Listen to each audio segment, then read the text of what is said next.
you girls and you boys, drop your games and your toys, and partake of the joys of Mother Goose Land. Mother Goose Land, you'll meet the Pied Piper, Miss Muffet too. There's King Cole and his fiddlers, and Little Boy Blue. So get the witch and her broom, and fly out of the room. You won't find any gloom in Mother Goose Land. Oh, Jack and Jill went up the hill to fetch a pail of water. Jack fell down and broke his crown, and Jill came tumbling after. This little piggy went to market, and this little piggy stayed home. And this little piggy had roast beef, and this little piggy had none. And this little piggy cried, wee, wee, wee, all the way home. Gee, I'd like to go with Mother Goose on a journey, just to visit with the dame who lives in a shoe. Oh, I know I'd really raise the deuce on the journey, seeing old King Cole and even Little Boy Blue. Maybe Mary's Lamb and Simple Simon would greet me. The cat with a fiddle might play something that's new. There is where I'd like to be. Come and join the family of the old girl who's living in the shoe. Let's go. So long, Betty. I'll keep the home fires burning.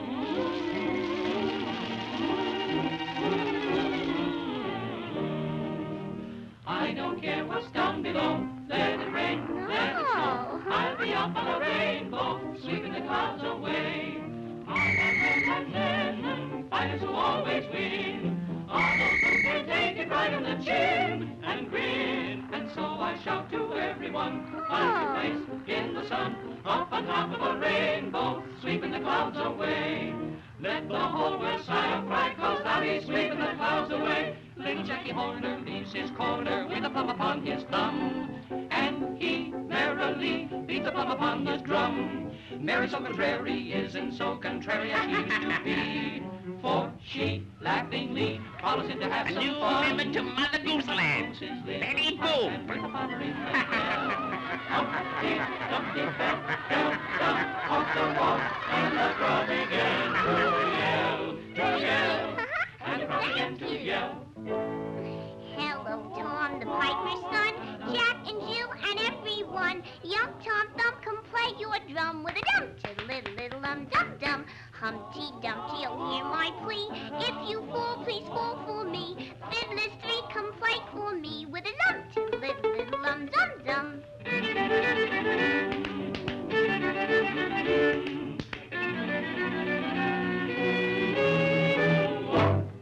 Little Boy Blue, come blow your horn. The sheep's in the meadow. The cow's in the corn.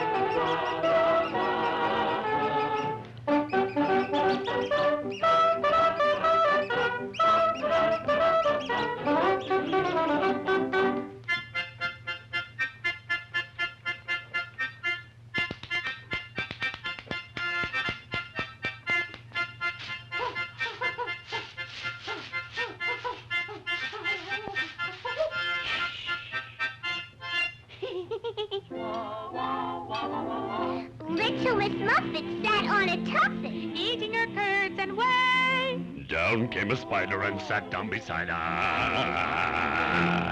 Down came a spider, sat down beside her, frightened Miss Muffet away.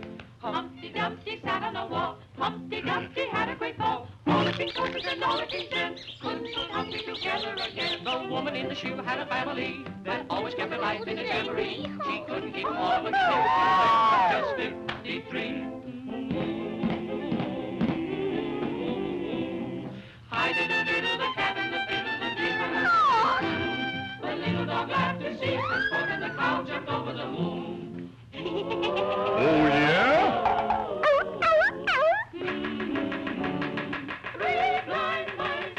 Three blind mice, oh look!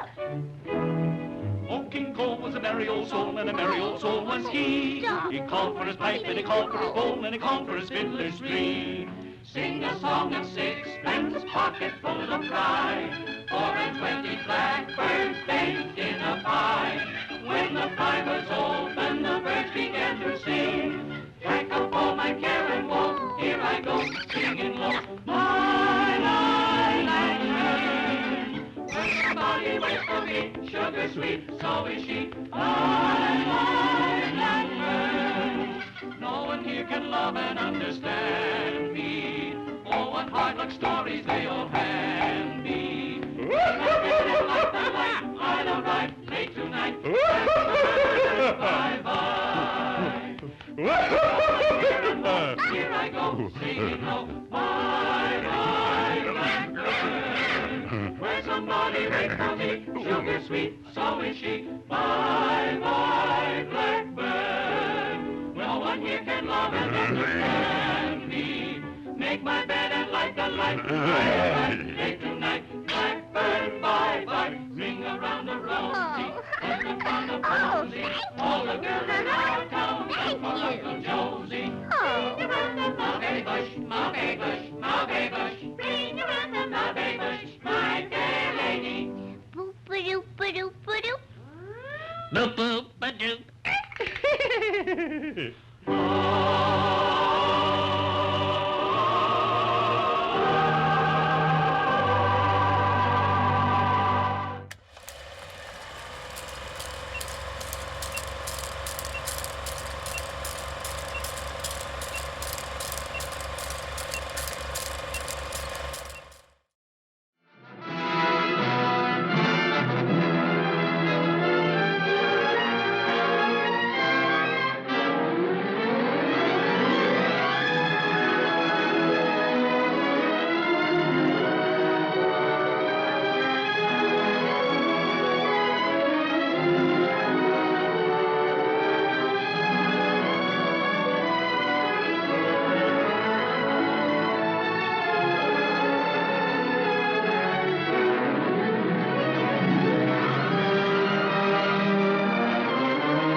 Scared of thunder?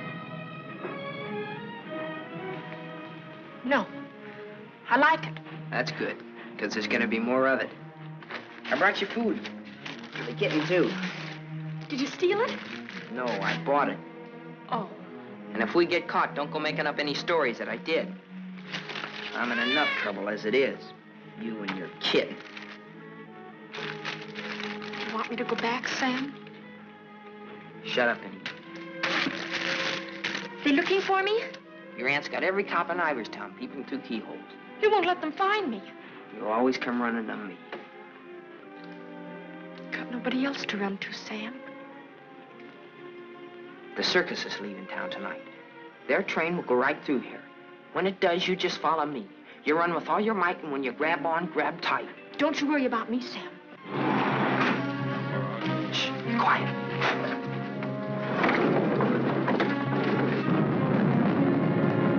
There they are. All right, kids. Unless you got wings, you're caught. All right, Martha, let's go.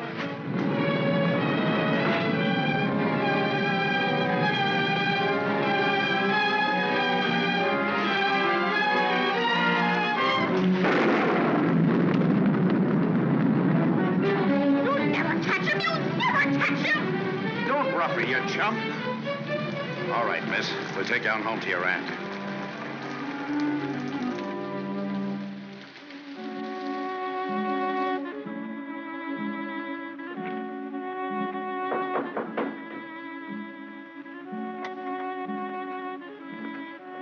Mr. O'Neill to see you, ma'am. Show him in. Mrs. Ivers will see you now.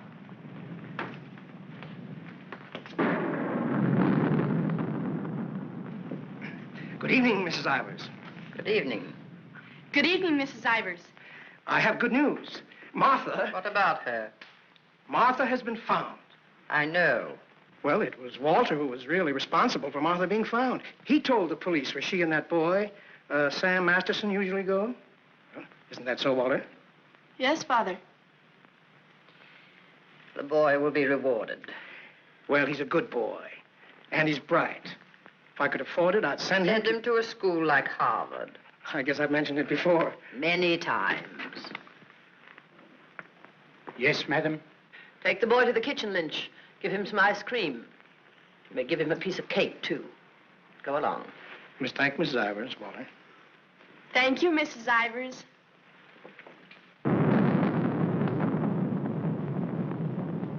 You've lost your pupil, Mr. O'Neill. I'm sending her away. I know why you offered to tutor Martha. I know why you made Walter do his daily lessons with her. I know why you want him to live here. A scholarship for Walter, that's why. But I'm not a foundation, Mr. O'Neill. I don't care whether Walter drives a truck or goes to Harvard. Probably be a lot happier driving a truck. You are expected, miss. Oh, just a minute, miss. The name's Londine. You'll tell Mrs. Ivers the name of the detective who caught her is Londine. I tell her.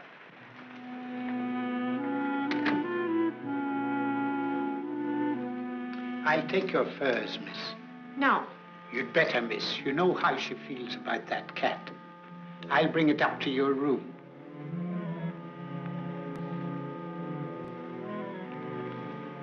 Your aunt is waiting for you.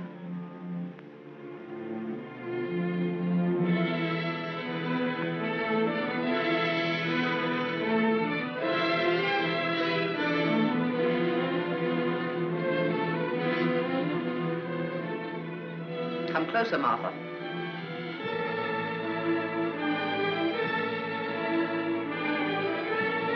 Closer, Martha.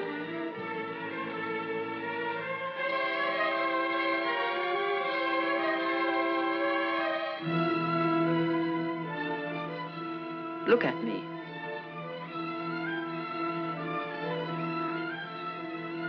You don't seem very sorry. I am. I'm sorry I was caught. No matter what you do, I won't cry. This is the 4th time you've tried to run away. Each time you were brought back here. No matter how far you got, you were brought back here. You don't own the whole world. Enough of it to make sure that you'll always be brought back here. Do you understand that? Do you understand that? Your aunt doesn't deserve such an attitude, Martha. There are not very many women who'd be as patient and as kind. And there aren't very many little girls who'd be as ungrateful. When will you understand that I'm doing all this for you? That I'm trying to wash the dirt and grime off you, make an Ivers out of you again? My name is Smith, the same as my father's was. Your name is Ivers. I've had it changed legally. I don't care what you've done. Your name is Ivers, the same as your mother's was before she was stupid enough to marry that... Shut up! Shut up! How dare you? Shut up! You've still got his foul mouth. I won't let you talk that way about my father. Your father was a nobody, a mill hand. The best thing he ever did for you was to die. Kill you! Kill you! I'll kill you! Stop! It's all right, Mr. O'Neill. Go up to your room and get into some dry clothes. After you've had dinner, I want to have a talk with you.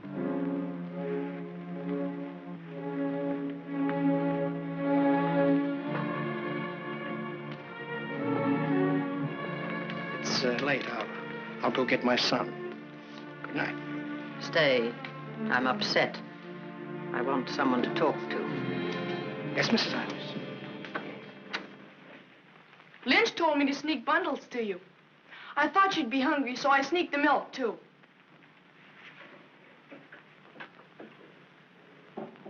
She hates cats. She hates everything I like. A policeman came to my house this morning.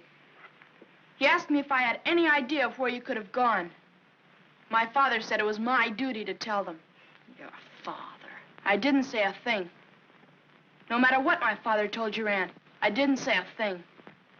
I'm cold. I've got to change my clothes. I'll leave the door open so I can hear you.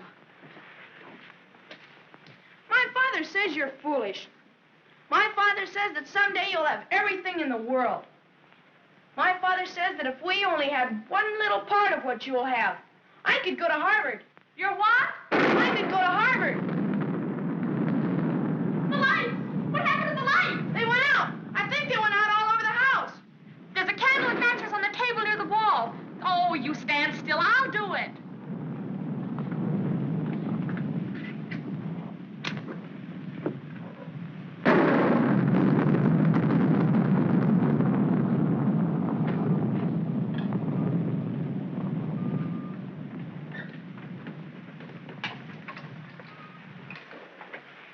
Don't you think I'd better go up and see if Martha's all right? Martha will be all right anywhere. Your play. I'm afraid of the thunder and lightning. Draw the curtains. I'll go in to change.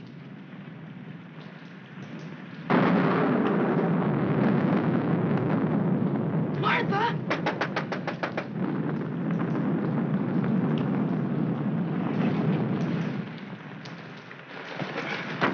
One peep out of you and I'll break your nose. I won't say anything. Martha!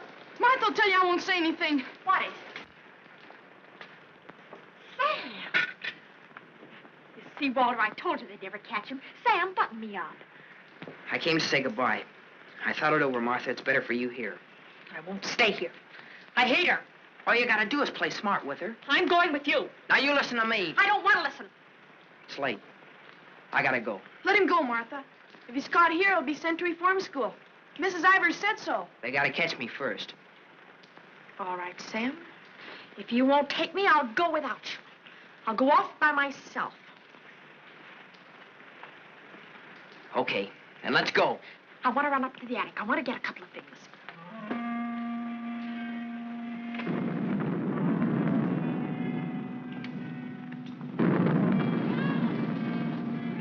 Sam! Quick, Sam!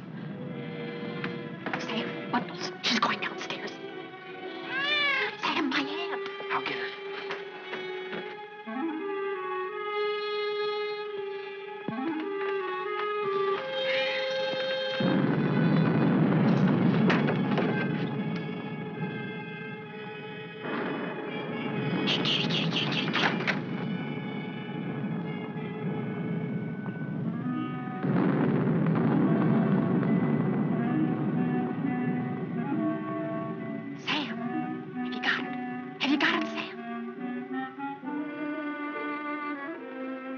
Hurry, Sam, or that old witch will catch us.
dead? We were upstairs. We heard a noise, and we came down. We saw a man, a big man. He was leaving. Out of that front door he left. See, it's open. She was lying there.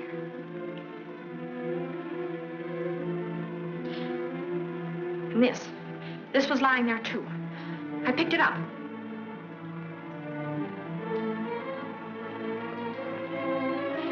Isn't that true, Walter? Isn't it? Is it, Walter? Yes, Father. It is. Put it down. Put it exactly where you found it.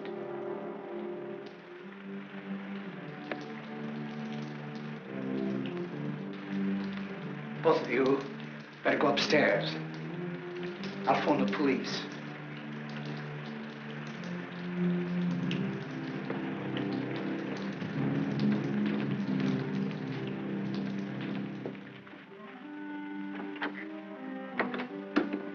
You'll never get away with it, never. Your father believes me. I don't know, I'm not sure. You keep your mouth shut. But Sam, what about Sam? He was in the house, he saw it. Sam will never tell. Yes, he will, he's scared. That's why he ran away after it happened. Sam will never tell. Sam's scared. He ran away, I didn't, I stayed. No, he won't. Not Sam, not Sam.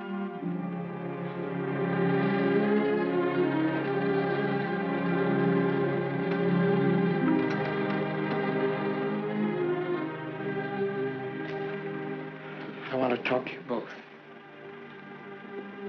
Sit down.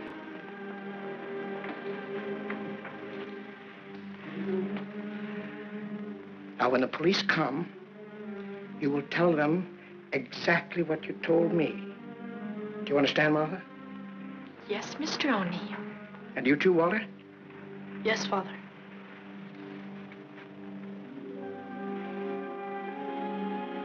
You poor child. You'll be all alone in the world now, except for Walter and myself. But you needn't be afraid. We'll always be with you, Walter and I. We'll never leave you. Thank you, Mr. O'Neill.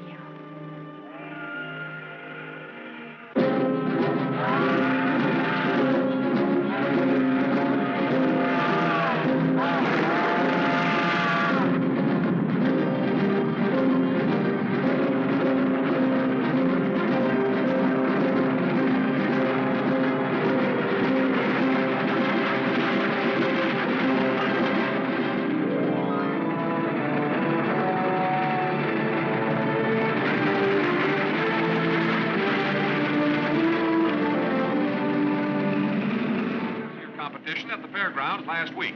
In the handicap, Chestnut King looks like an odds-on favorite. That guy doesn't know what he's talking about. Chestnut King's a dog. He was losing races to cow ponies years ago in Tijuana. Well, what do you know? What do you know about that? How do you like that, sailor? Leave a place when you're a kid, maybe 17, 18 years ago, and you forget all about it, and all of a sudden you're driving along and smacko, your own hometown up and hits you right in the face.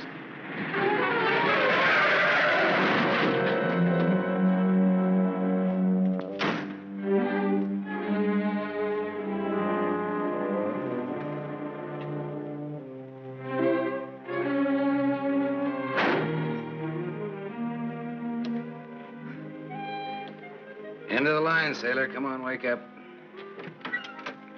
Where are we? In a small accident. What happened? The road curved, but I didn't. Come on, I've got to put into Iverstown for repairs.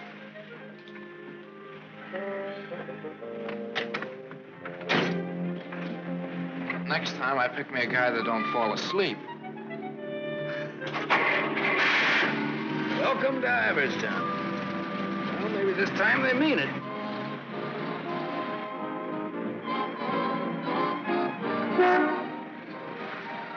You got anybody here to fix this wreck, mister? Roll her in. 10 more, you don't make it. Bet. 5 more, you don't. Bet. 5 to you. Shoot. 10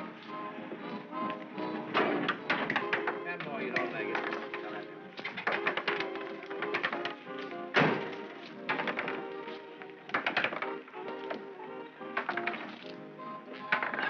long will it take, Pop? Can't tell till we look her over. Come back tomorrow. Open game?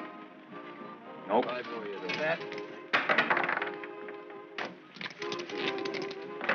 Four. Right back, little Joe. 20 to 10, no 4.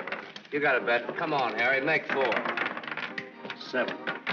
You shoot, Joe. Thanks. Shooting 20. You fellas got it. 10 more, you don't make it. Then I do. How much will it cost, Pop? Won't know till it's done. Hey, now look, I want to know now. Take it someplace else. Welcome to Iverston. We interrupt this program of dinner music to bring you a special broadcast in the interest of the re-election of District Attorney Walter P. O'Neill. Hey, no, leave that on, will you, Pop? Ladies and gentlemen, it is with deep regret that we are forced to announce that Mr. O'Neill will not be able to address this citizens' forum tonight. Mr. O'Neill was suddenly taken ill, but we are fortunate to have the best-loved civic figure of Iverstown, the gracious Mrs. O'Neill, here in the studio tonight to speak for him. Citizens of Iverstown, the issues in this election are simple. That's enough of that malarkey. Say, this, Walter P. O'Neill, isn't that the kid that used to live on Sycamore Street? His father used to be a school teacher. Yeah, that's him. You know him? Yeah, I used to. Little scared kid on Sycamore Street. Now he's running for the district attorney. What's the odds? On what? The election. No odds. No takers. This is a sure bet, mister. Gonna be reelected. Gonna be governor. And I'm making book right now that someday he'll run for president. Yep. Gonna be whatever his wife wants him to be. Some gal. Who'd he marry? You from this town? Used to be. You ought to know her then. Old Lady Ivers' niece. Martha Ivers? Yep. Came into the whole works after the old lady died. Well, what do you know? What do you know about that? Martha Ivers.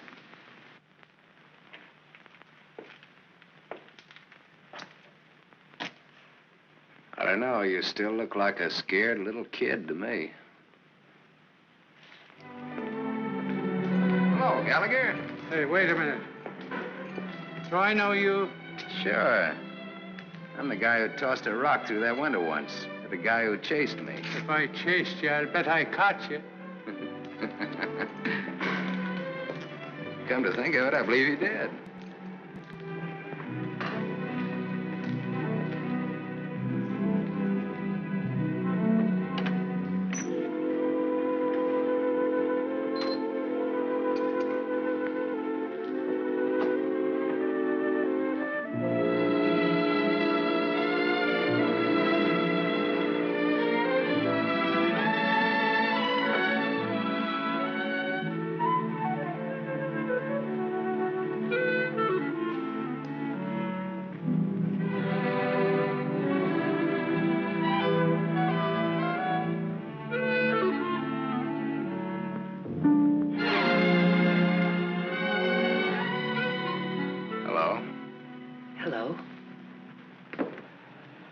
Live here?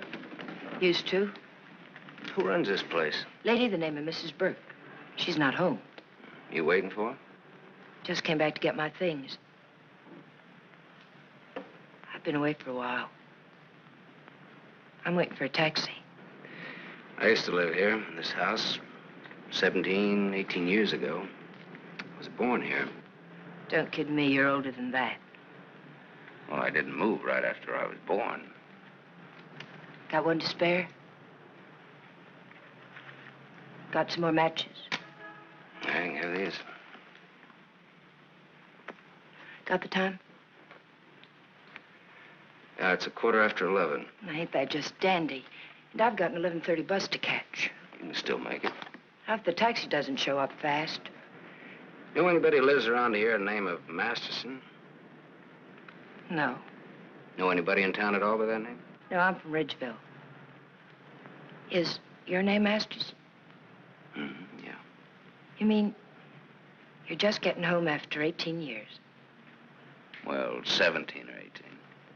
You're just getting around to looking up your people. No, not exactly.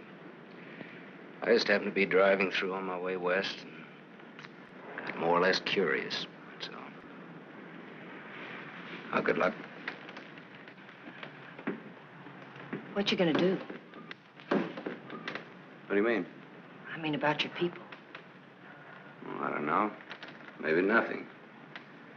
Maybe tomorrow I'll go down to the courthouse and look up the deaths in the last 18 years. Can you do that? Yeah, I think so. Good night.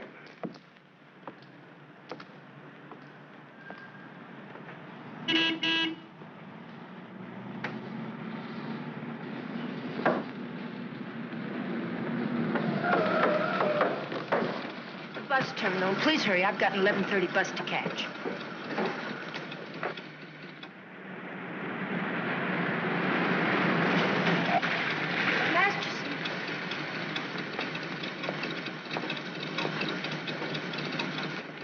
I thought it was you, Mr. Masterson. Well, I'm glad to see you again. I gave you my last match.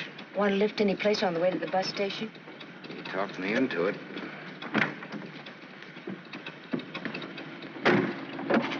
You got my matches. Got a name? Tony. Antonia. Antonia Marichek. Ain't that a dilly, Mr. Masterson? Sam.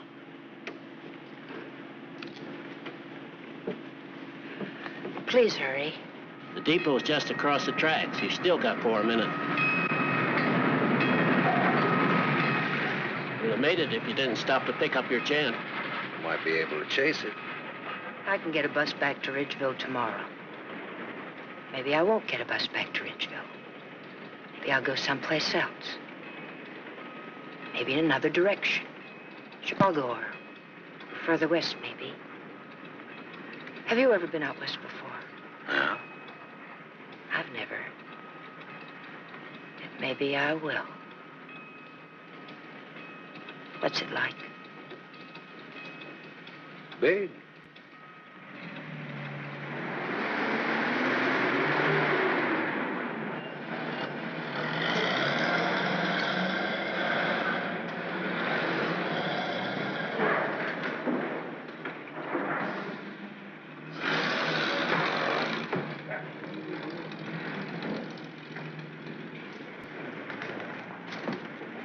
Do you want to go back?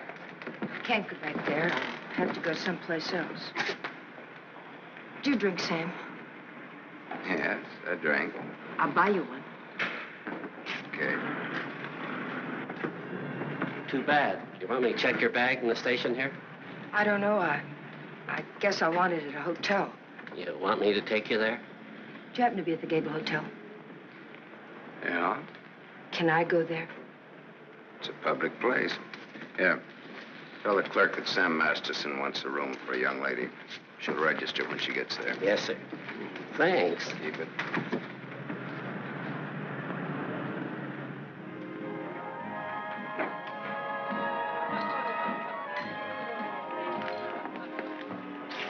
Class C. Blue lights, music, everything. A cafe. When I lived in this town, there were nothing but saloons. My father used to live in them. Mine, too. We're related. I'll have the same thing you had, if you don't mind. Scotch. I take a plain water chaser with that when the scotch isn't so good. 2 water chasers. Did you drive far? About 600 miles since this morning. You aren't driving anything tonight. Oh, my Stanley steamer's in the garage having her face lifted. Better bring us a couple more before curfew. Oh, swell. That'll be $2. On me. Oh, thanks. Maybe you'd like to drink to finding your people. Oh, my mother wouldn't approve of that. How would you know after all this time? After all this time, you probably wouldn't care, one way or the other. You talk awful cold-blooded about them, don't you? That's life. Is it a big family? No, it wasn't. Besides me, there are just the usual 2 people necessary to increase the population. Mother left when I was a baby, and my father probably drank himself to death by now. Another man I know talks cold like that's my dad. He's the most cold-blooded man in Ridgeville. Once he kicked me. It made me sick. I can guess why you didn't break your neck to catch that bus back to Ridgeville tonight. Probably would have got on and got off before it started out. Probably would have got the jitters the minute I got on. Anyway, it's gone now for tonight anyhow. There won't be another one until tomorrow night. And now I know for sure I'm not going to make that one either. Not the one to Ridgeville, at least. But I'm so glad you came to have a drink with me tonight. I was so lonesome, I'd like to have died. Have you ever been that lonesome? How lonesome is that? About as much as you can hold without busting open. Want to know how I got that way? Curfew. Shall we go home? The reason I picked the hotel, your hotel, is really very... You read the hotel advertising on that when you had it. You're smart. Maybe you think I've been trying too hard to get acquainted. Maybe you have. Maybe you think that's wrong. Maybe it's too soon to tell. I wonder what you're thinking. I don't think you'll take up too much room in my Stanley steamer. Maybe you're all right. You think you can hold that thought all the way to the coast?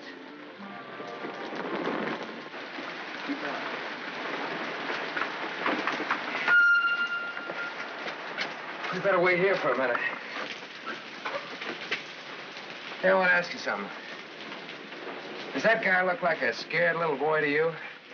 He looks like he's gonna cry any minute. Let's get away from him.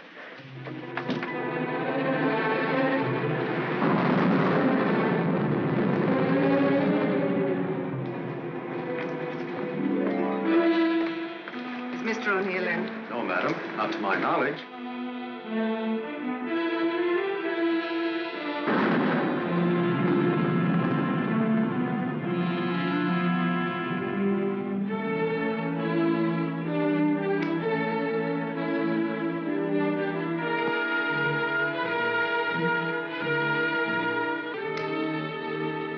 Walter.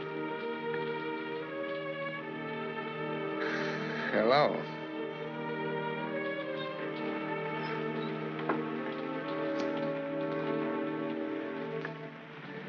No words? Have a cigarette.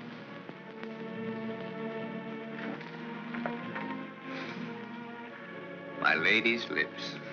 I'll ring for some coffee for you. No, thank you. I'll have another drink. Walter. If there's to be a discussion, I'll need another drink. Otherwise, I shall neither hear nor be coherent when and if I reply to whatever it is you're about to say. Did you forget that you were supposed to speak tonight? I didn't forget. It's nice. Your room, I mean. It's been a long time since I've been here. Where were you? Getting drunk. Where? I'm still the people's choice. I did not make a public display of myself anywhere. You realize, of course, that you will one day, inevitably. Inevitably.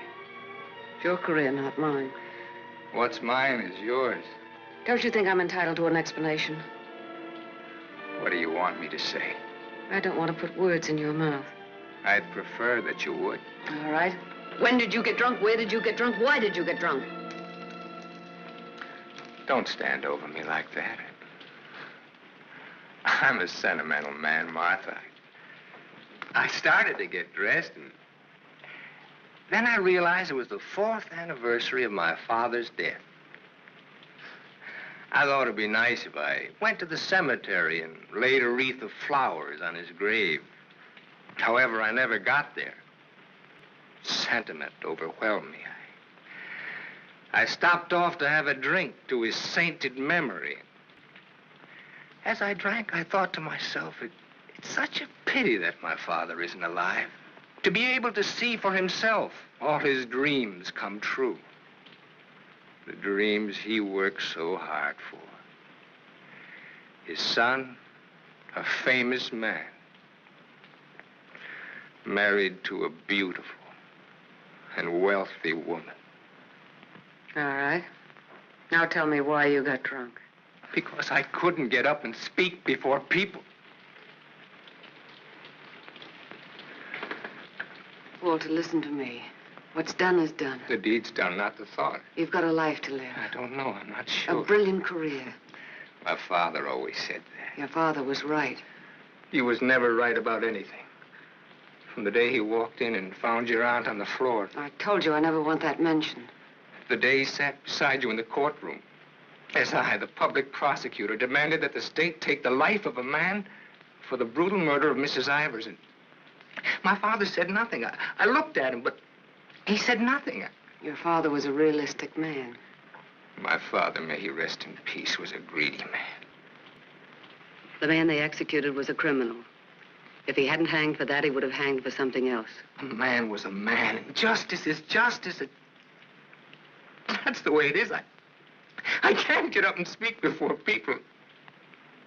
The words stick in my throat. I'd rather get drunk. I do get drunk. I did get drunk. Walter, dear, listen to me. If you carry a thing in your mind that makes you sick, I want you well. Tomorrow... It will be like today. You will leave on a trip for your health for a few weeks. Will you go with me? No. I'll stay here. And I'll stay here, too. What do you want to do? Give everything up? Is that what you want to do? You wouldn't let me do that, would you, Martha? Do you want to? I don't know, Martha. I ask myself that question all the time. If my father were alive, I could ask him. Only I know what his answer would be. He'd say to me, keep what you have and make her live up to it. Make her live up to her bargain. That's what he'd say. I am living up to it, Walter.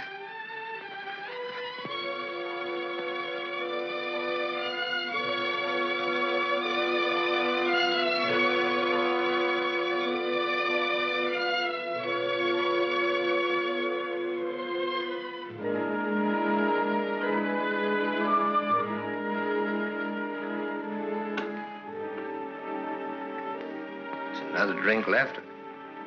Might as well have it.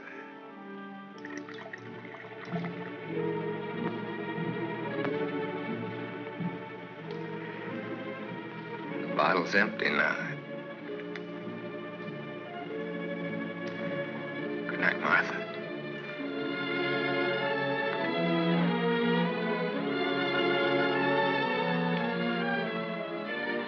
Tell me, Martha, what shall I do about my love for you? Tell me, Martha, why I don't abandon all this. Why I don't just throw it back in your face. You tell me, Walter.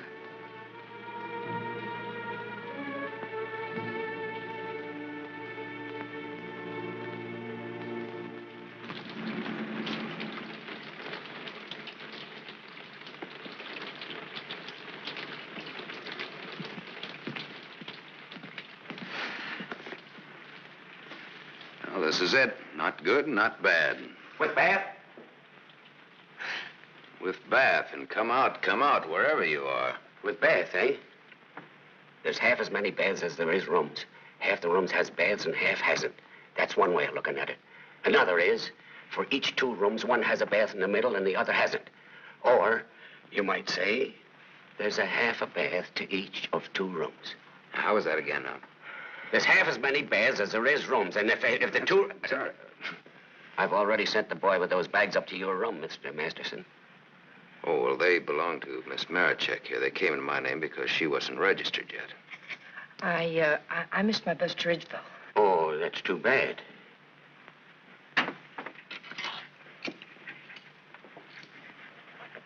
The boy went off at 12. You'll have to manage yourselves. I can't leave the board. Thanks. Good night. Sweet dreams. Good night, Cupid. 25. Your room number's 25. I'm 23. Makes us neighbors.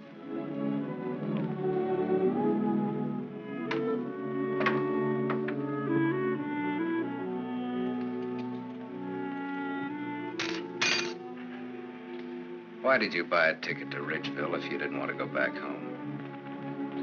I didn't. I didn't buy the ticket. I got it, but I didn't buy it.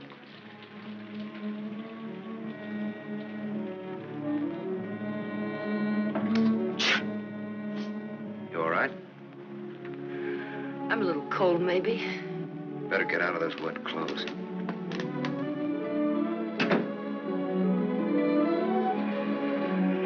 I've started your bath for you. Hurry up now, I'm next. Thanks.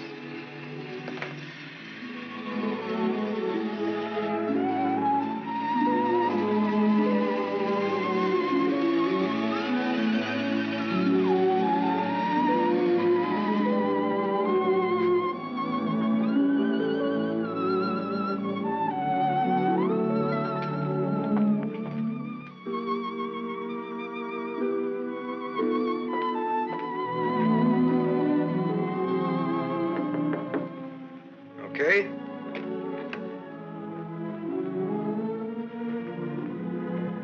I'll loan you a book for a couple of cigarettes. If you don't mind what kind of a book it is.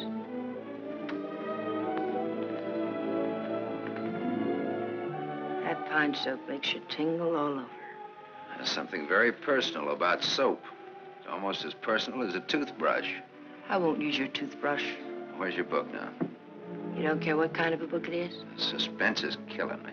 It isn't my book. Somebody here before forgot and left it. I warned you.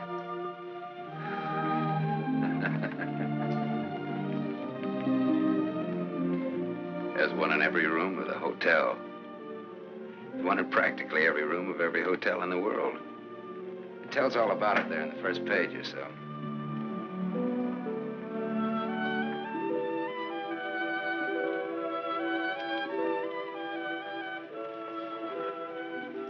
Well, what do you know? No, don't get up. I want to look at you a minute. That's really a picture. Throw me a match. So you're leaving tomorrow? Yeah, we're leaving tomorrow. That is, if the car's fixed. Sure you won't mind me being a passenger? Glad of the company. Are you gonna stay in the West? Maybe, maybe not. You might get lonesome again. I've been lonesome before. I was so lonesome tonight I'd like to have died. I know, you mentioned that. But I tried to tell you why. Look, I'm gonna take a shower. I just got out of jail. I just got out tonight. Like I said, we leave tomorrow.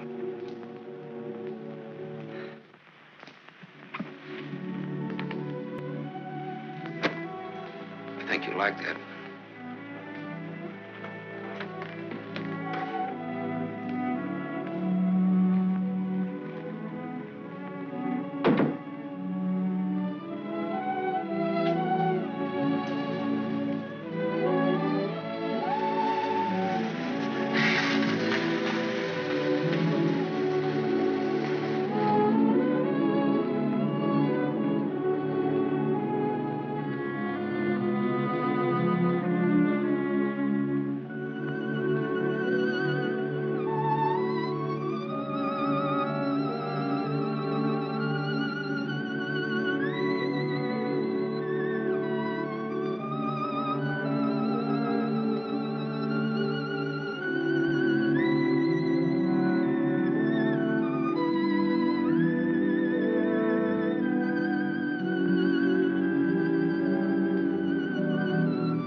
Open up, Sonny.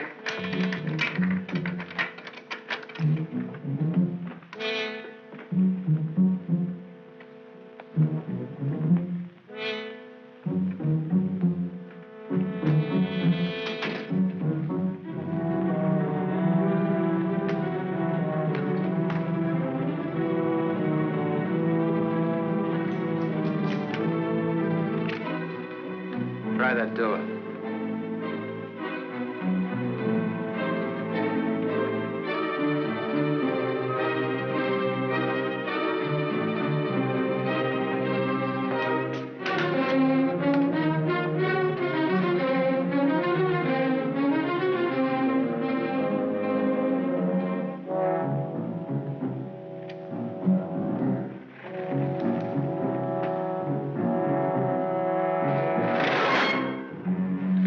Mr. Masters. You don't have to show me who you are. I can tell by the smell. My nose isn't that big. I want to see.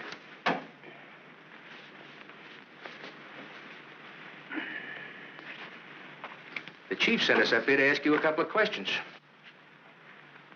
Sergeant Masterson. Suspense is killing me. What do you want to know? You've been around. Look at that. Africa, Anzio, and Normandy. Why don't you wear that button in your coat? The same reason you don't wear your badge. I like it incognito. Now, what else do you want to know? What we wanted to know, this layout told us. There ain't nothing you can add to it.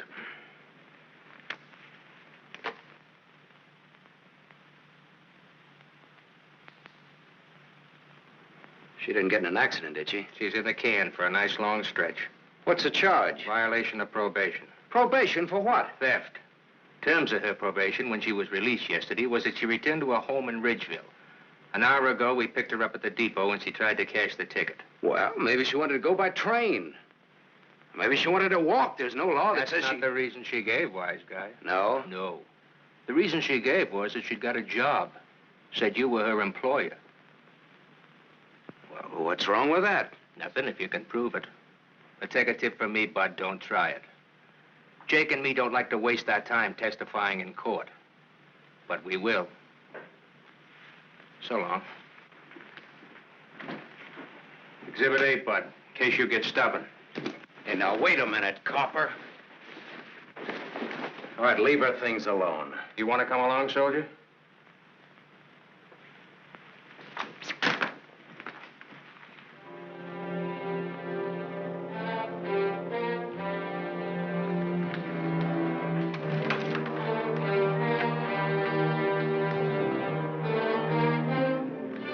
Scared boy. You're just about to do your old pal a great big favor.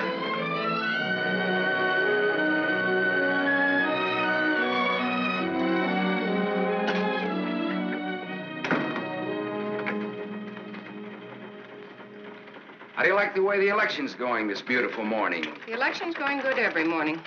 Look, honey, Miss, St. John. St. John. Bobby, Better still. what can I do for you? In? In, but not yet ready to face the world. Won't you sit down? Look, honey, I'm in kind of a hurry. Would you take the note in for me? When he buzzes. Here. I'll take calls now.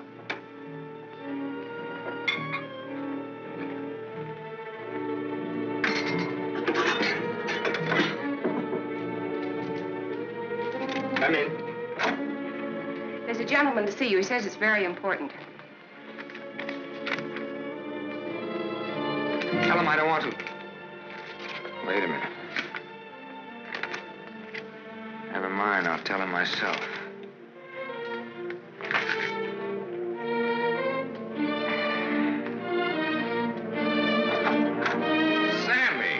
Sammy Masterson. Well, little Walter O'Neill. We were kids together, Miss St. John. I wouldn't have known you, Sam.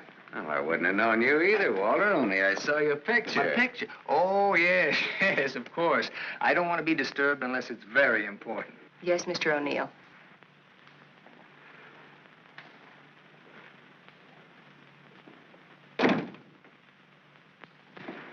How long has it been? Oh, 17, 18 years, something like that. That long?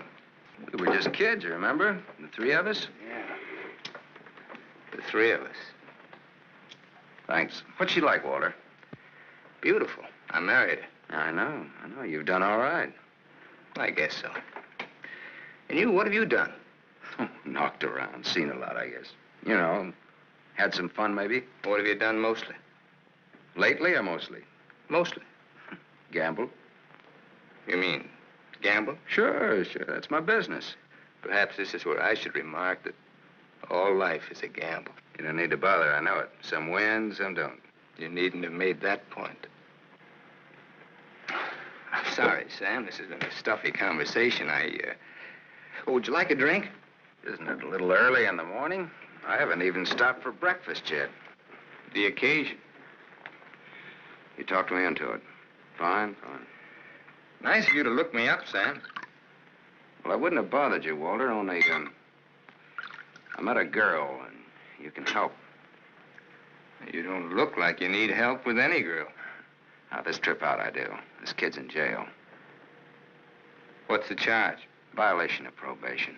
Name is Tony Marichek. That's not easy to square, Sam. Oh, you can do it. And you will. For old time's sake. For old time's sake. Thanks. Excuse me.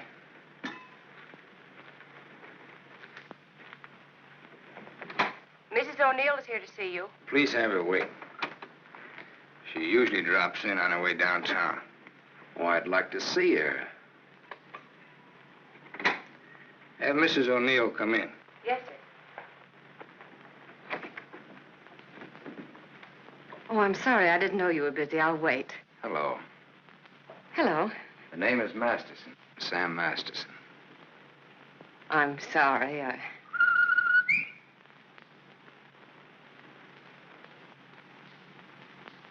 Sammy Masterson.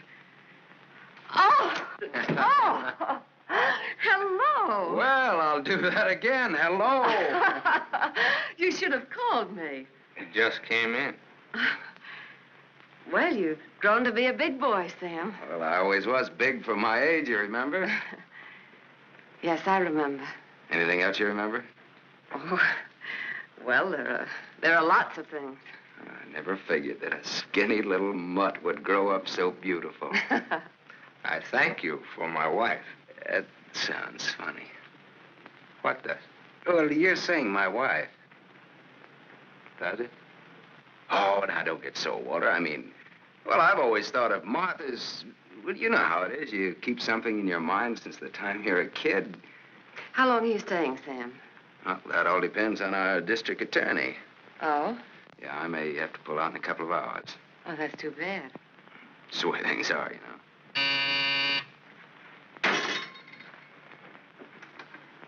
I don't want to be disturbed.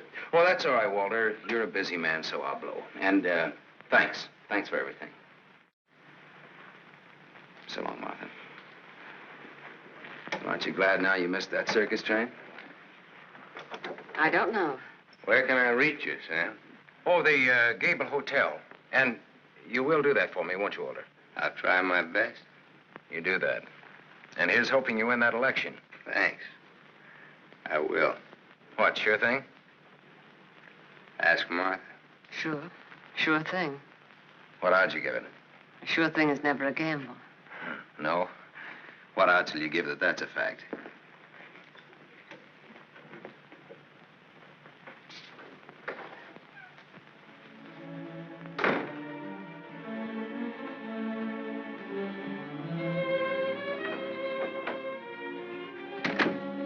Breezy character, Sam. Thank you. Very sure of himself. He always was. This is the first time I've ever seen you off balance. I wasn't aware of it. I was. It came as a shock. Yes, it did. To me, too. Sam will never tell. I'll never forget you saying that. What makes you think he will? What makes you think he won't? How long has he been here? He came in last night. Did he tell you much about himself, where he's been, what he's been doing? I thought you'd ask what he wanted. What does he want? He's playing it smart. Sam was always a smart boy. All he wanted was for me to get his girl out of jail. His girl? That's what he said he wanted. What do you think he wants? What he can get. He's a gambler, a sharpshooter, an angle boy. They come through my office by the hundreds. Couldn't you see blackmail in his eyes? I haven't your experience with criminals. You will. When Sammy starts to shake you down. Release the girl. Maybe he'll just pick her up and leave. Leave? Do you think he'll leave a touch worth millions? There's only one way you'll find out. Release the girl. Goodbye, Miss St. John.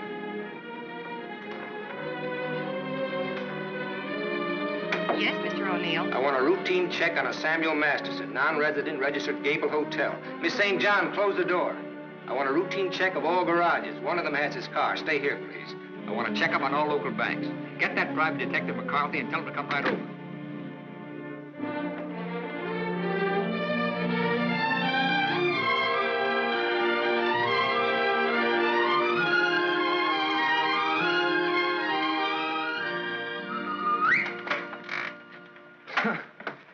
Thought I might improve my mind while I waited.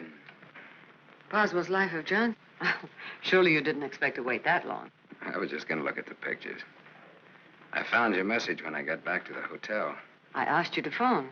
I figured you wouldn't mind if I came in person. I figured you would. Why? You impressed me this morning as a man who would bet on anything. Almost anything, depending on the odds. I'll bet you'd like to hear the story of my life. What do you bet? My story against yours. You got a bet. Well, let's see. You left here September 27th, 1928. We'll start from there. The exact date? How come that's so clear in your mind? Why shouldn't it be? You know, I used to think this was the swellest spot in the world. But you really made it just that. Used to be so dark and ugly when she... I hate it. Come on, I'll show you what I've done with the rest of the house. Okay, fine. I haven't been on a rubberneck tour in years. Soon after my aunt died, the executors of the estate wanted to close the house and send me to school. But Mr. O'Neill... Mister? You're kind of formal about your husband, aren't you? Oh, no, I was speaking about his father. Mr. O'Neill was my tutor. You remember him. Oh, yeah. After my aunt died, he and Walter lived here. That was cozy. This is Walter's room. Rich. Very rich. Well, you lived here all the time then, huh? Except for the few years I went to college. Mr. O'Neill, Walter's father. Walter's father thought it would be good for me to get away for a while.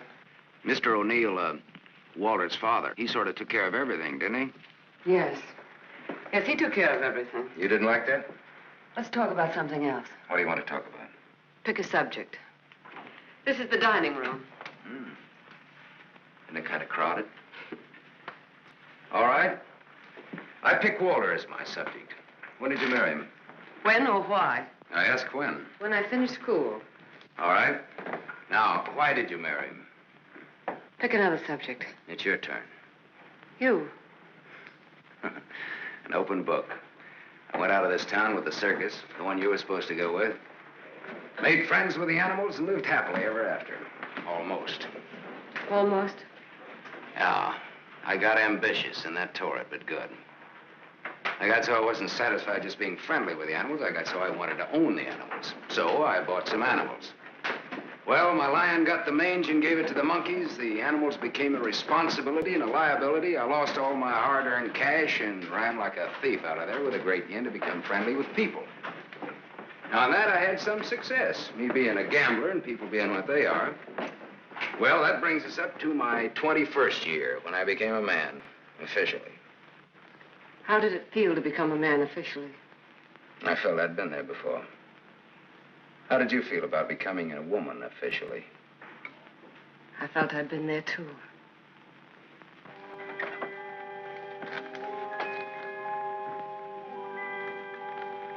Well, this is the room that you... Do you remember, Sam? Do I? It's the only room I didn't change. It seems that only yesterday I came through that window. We were going to run away together that night. You do remember. Yeah.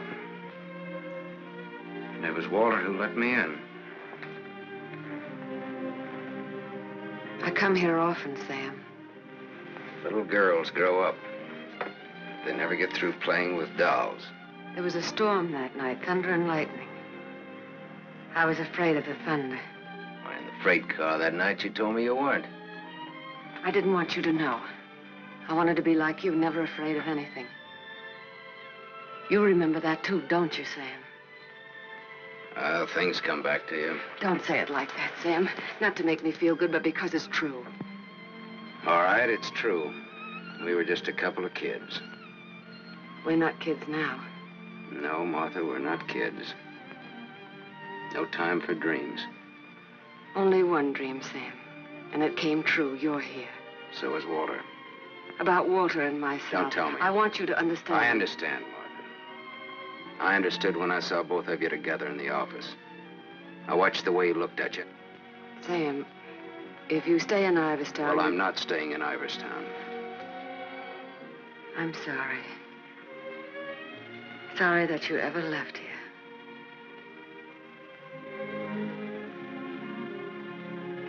Sam, for old time's sake.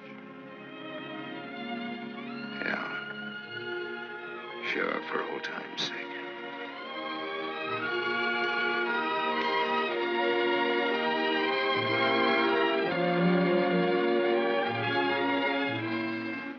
Bye, Martha.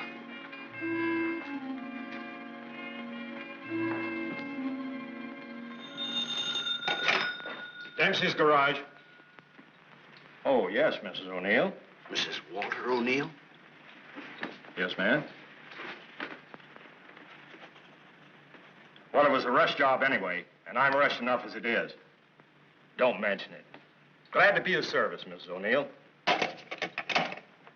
You can add this to your report. Miss O'Neill don't like this guy to go. Not yet. All right, Dempsey, thanks.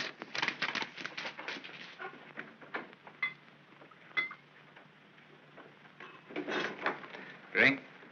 Thanks. There's not much to report on him locally. Out-of-town reports are still coming in. You'll have a complete file on him in a couple of hours. What's he look like so far? He's a big-shot gambler. Broke many times, but always turns up with a new bankroll. The police in every state have tried to find the source of his money, but no dice. Many arrests, no convictions. Beat a murder rap in Frisco. Self-defense. Has a war record few can equal. The car in Dempsey's garage. The ownership certificate says he owns it. What's wrong with it? Smashed radiator. How long will it take to fix it? Well?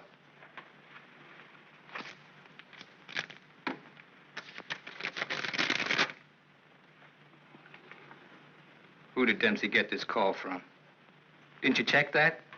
Yes, I checked it. And who was it? Mrs. O'Neill. That's all.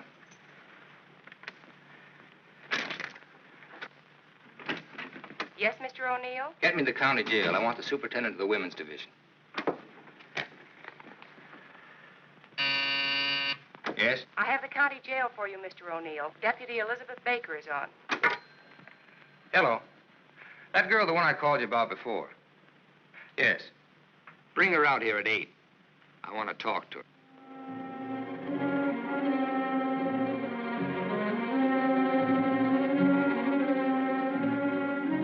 You got the time, Bud? Yeah, it's 5 after 8. Thanks. I'm expecting my friend out in a few minutes. Say, I ain't seen your face around here before. No, I'm a stranger here. Oh. Then you ain't waiting for anybody, huh? Oh. She's a stranger, too. Oh. No, she's due out a couple of hours ago.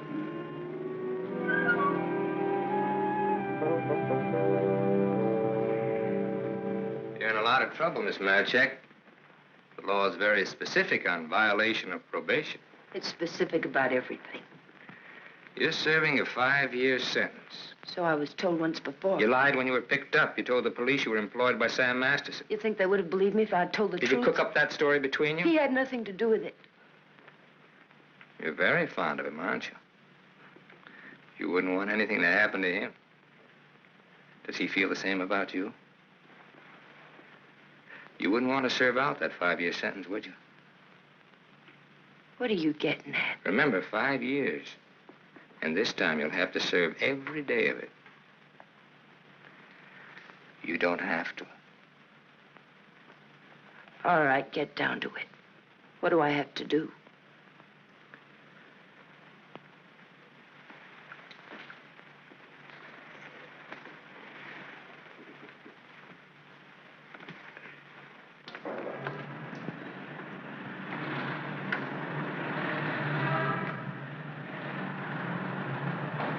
Tony! Tony!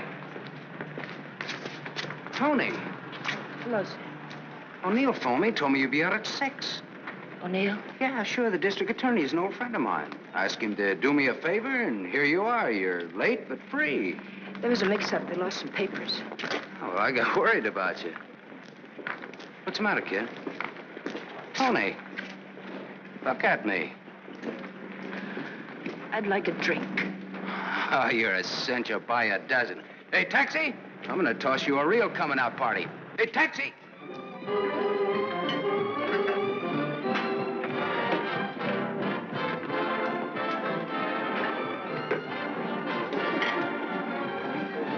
Thanks. Spaghetti. That looks wonderful. I think you'll like it. Go ahead, eat. Guess I'm not hungry. My stomach's in a knot. Here, this ought to help. I'd have died if I had to stay on in jail. Forget it now. You're out. If you'd ever been in, you'd know what I mean. I know what you mean. A couple of times last night I tried to tell you why I did time. You wouldn't listen. I don't want to now. Oh, now you've got to. Please. All right, if it make you feel any better. I want to be sure you understand. 1 to 5 they gave me. 1 to 5 years, that is. It's a long joke. It's forever. I did 3 months before I came to trial. It can happen to the best of people. I'm not the best of people. I'm just Tony Marichek. Where'd you get the fur coat, Tony? The judge asked me. I met a guy, I told him. He said he was in love with me. He gave me the coat. A likely story, he said. I said, but it's true, every word of it. I tried to pawn it because I needed the money. Where's the man he has? I don't know, I said. He took a powder, he flew to the moon. You don't fly, Tony, the judge says. The charge is theft. You do 1 to 5. Well, how come they gave you probation? First offense. You know what probation is. Oh, sure. A knife sticking in your back.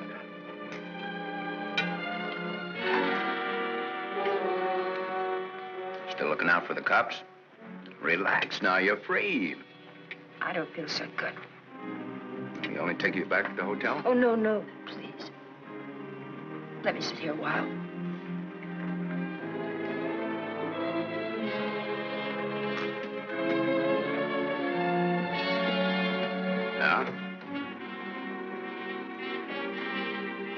Get your coat on. What's the gag? Get your coat.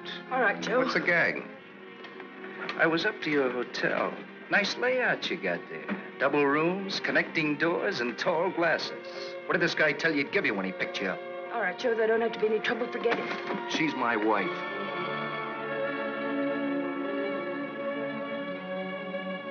Well, brother, you can have her. In spades. Now beat it. You too. I just want to make sure. Joe, there don't have to be no trouble. No, there don't have to be no trouble. There's got to be. Certain wise guys have to be taught a lesson.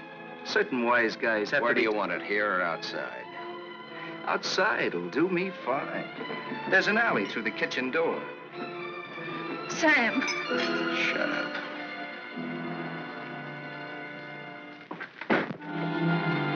Stay here.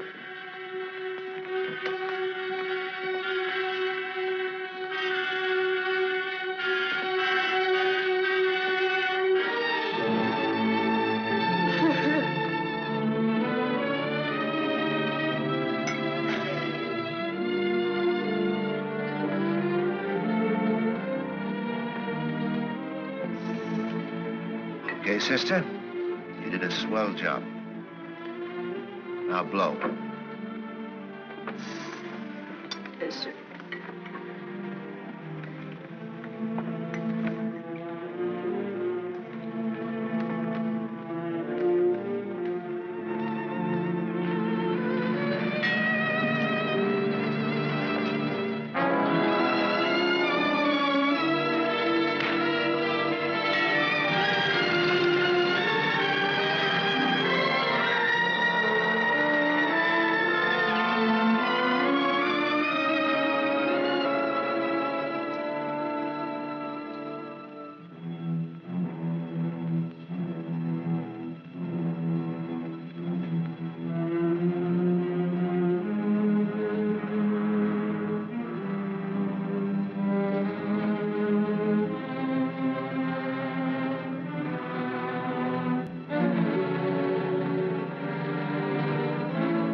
What happened to you?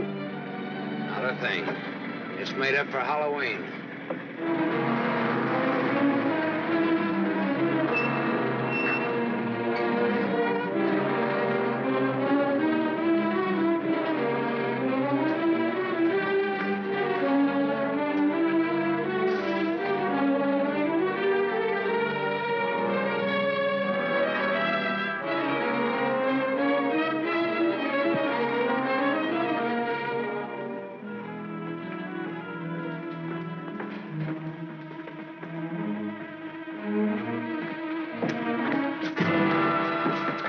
Go ahead, Bud. You catch the next one.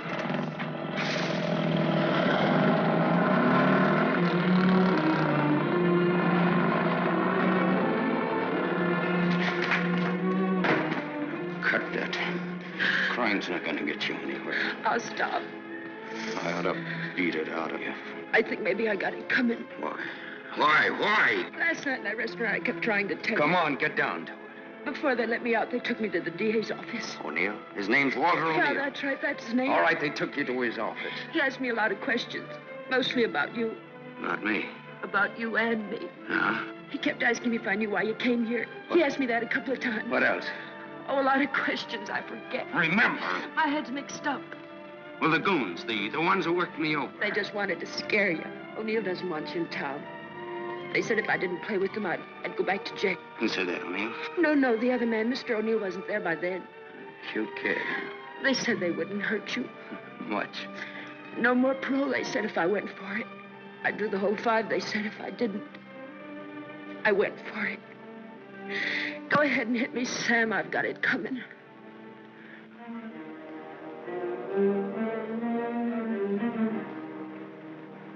Only thing you got coming, kid, is a break. I'm going back to town. They don't want you here, Sam. I don't know what it is, but they don't want you here. Whether they like it or not, they got me. Next time it'll be worse. Look, I don't like to get pushed around. I don't like people I like to be pushed around. I don't like anybody to get pushed around.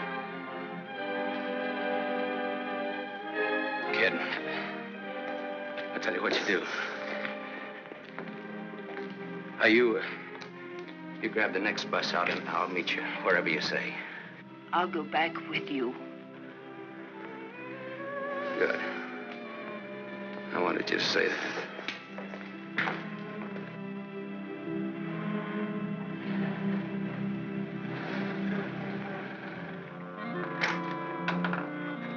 Just a moment, sir. Take me to Mr. O'Neill and you won't get hurt. Yes, Mr. Masterson. I hardly recognized you, sir.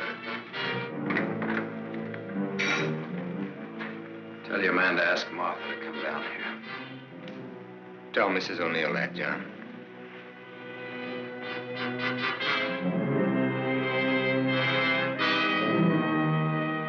I thought we ought to have a little talk. We'll kick off first, your team or mine. You look terrible, Sam. Have a drink. Thanks.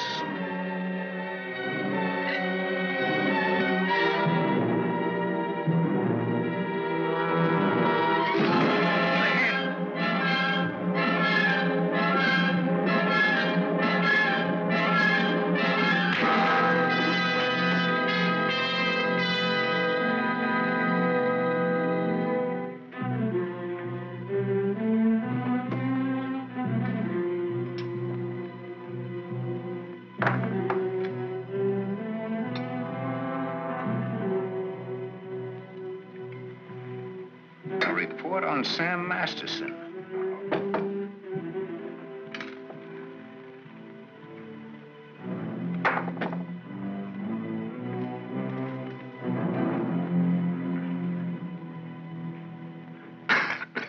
Here, take this. I'm 2 up on you.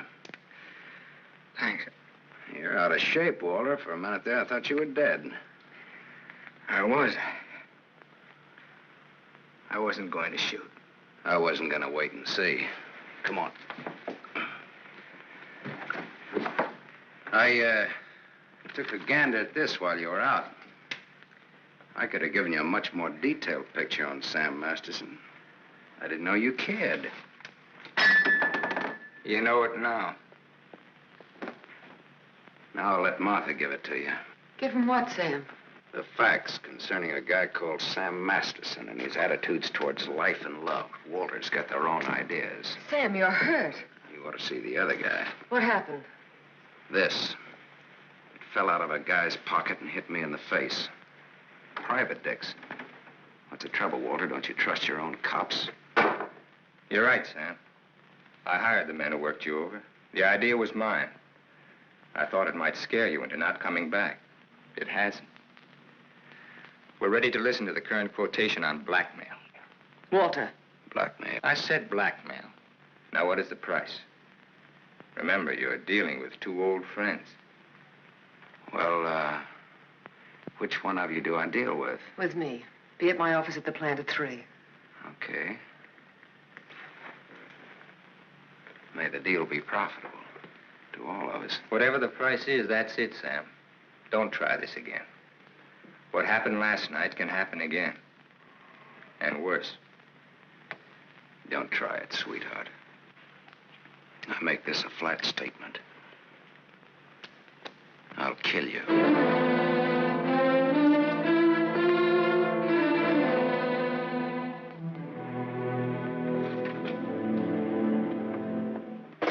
Hold your hand under the water.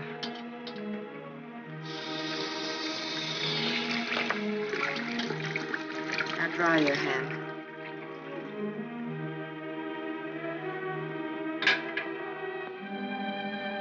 This will hurt.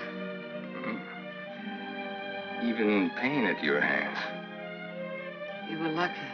Yes, I'm a very lucky man. And a stupid one. Yesterday afternoon, he told me he didn't want anything, that he was going away. He'd let me handle it. I didn't like what you had in mind. It's quite a thing in a small city like this to be a district attorney. You get to feel like God. You know everything, down to the smallest detail. Even a call to Dempsey's garage. Sam's leaving Iverston today. That's what he said. I want to hear you say it. It's up to him. No, it's up to you. I know you, Martha. You are my life's work. I've studied you all these years. A little girl in a cage waiting for someone to let her out. And along comes Sam. Do you know what's on my mind, Martha? About Sam, I mean. I think I do. And that's where it will stay on your mind. Unless, of course, I tell you differently. What did O'Neill say? Do you think he'll make trouble? No, I had him figured out right. He's still just a scared little kid. Coffee, please, Black. No, Martha's the one I can't dope out. Martha? Mrs. O'Neill. The 3 of us grew up together. I told you about it, remember? Thanks. She's beautiful. That's why I can't figure it out why should a beautiful rich girl stay married to a guy she's not in love with. How do you know that? I know. You sound like you're in love with her. You sound like you're jealous. Could be. When are we leaving? This evening, if the car's ready. Well, what do we do until then? I know. Why don't we find out what happened to your people? Yeah. Oh, it'll be simple. Now I know I left town September 27th, 1928. The exact date. How come you remember it? Wouldn't you remember a date, the exact date about something that happened that long ago? No, not unless something terrific happened that day. Yeah. Come on, let's finish your coffee. We'll go down to the newspaper morgue. The morgue? Yeah, I think I can find out about my people down there. Afterwards, take you shopping.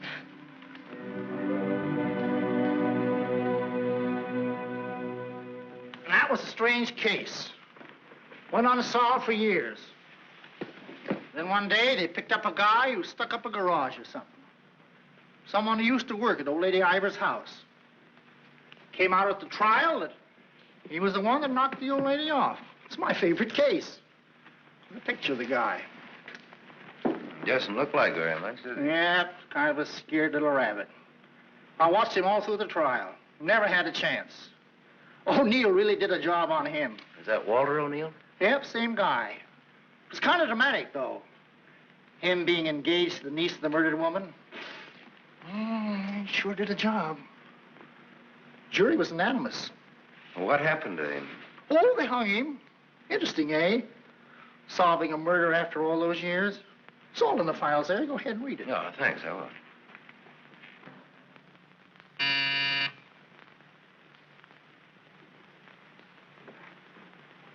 Yes?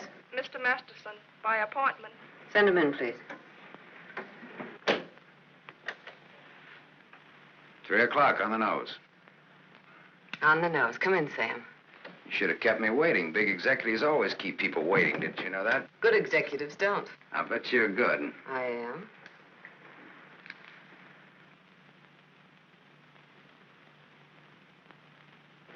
It catches it, doesn't it? The feeling of a factory.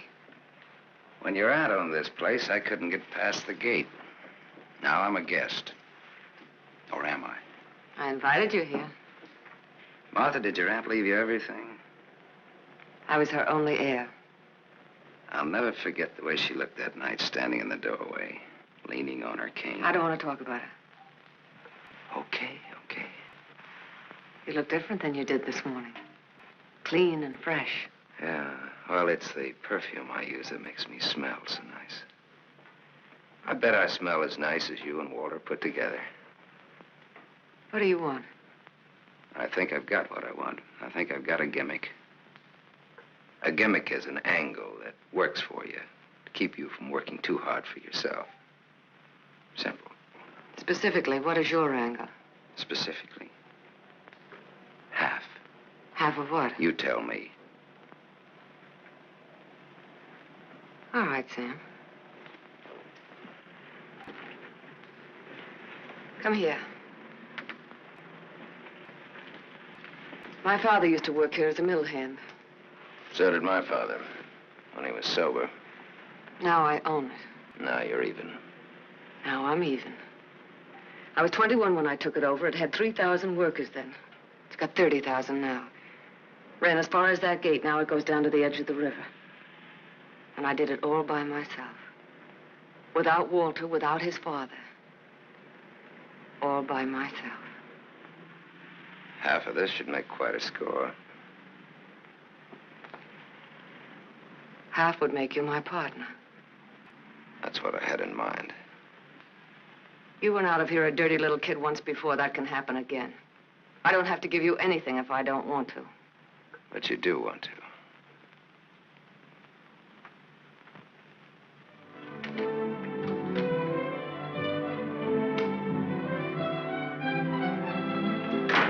Hey, Tony! Come in here, quick!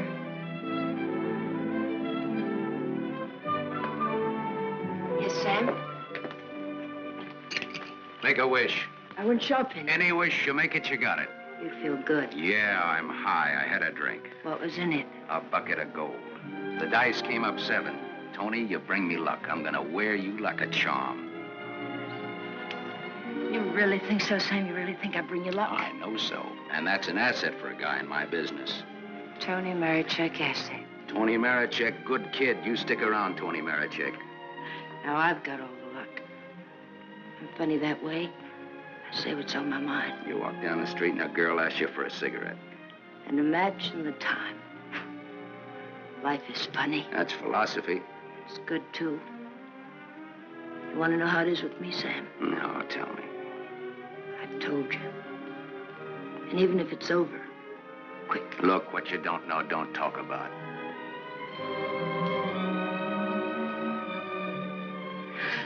I bought a new outfit. I want to show you. Well, let's take a look at it.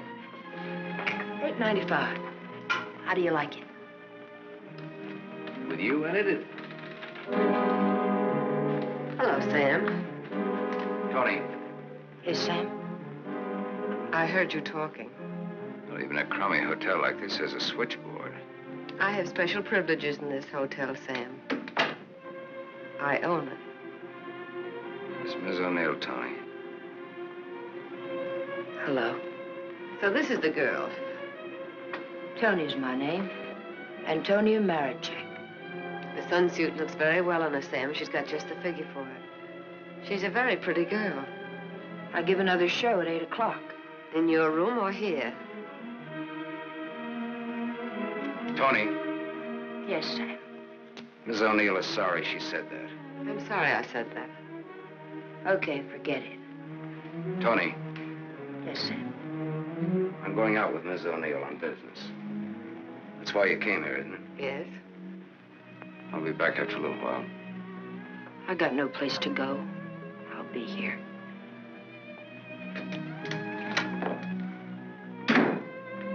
I didn't like that. I apologize. There was ice on your tongue. If you want me to say anything else to her. You spoke your piece. Let's get out of here. I've never been in a hotel room like this before. I've been in too many. Just the way you read about it in books. Window shade, scotch on the dresser. Let's stay here, Sam. No. Why not? We can order our dinner here. I don't like room service. All right, Sam. Come on, let's go.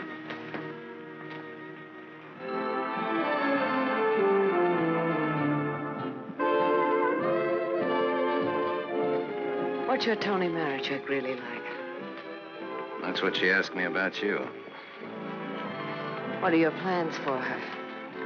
Oh, she's very independent. Hardly. How did you meet her? We lived in the same house. In Iverstown? Yeah. When? Now and then.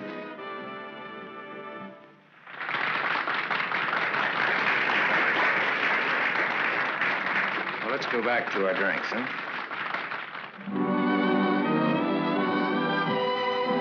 To continue with your Antonia Marichek, have you other things in common? Taxi cabs, hotels, and Bibles. And we don't like some of the same people and places. All sounds like a very substantial beginning. How long have you known her, really? Since day before yesterday. How long have you known me? Martha, I'm not sure that I've ever known you. What do you say? Let's get down to business. Let's get out of here. Waiter. Yes, sir. Check, please. Yes, sir. Whiskey and soda.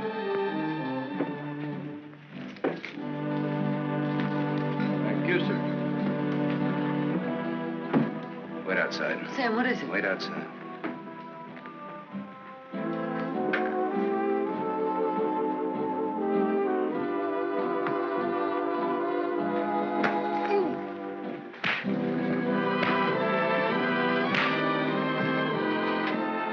Beautiful, beautiful.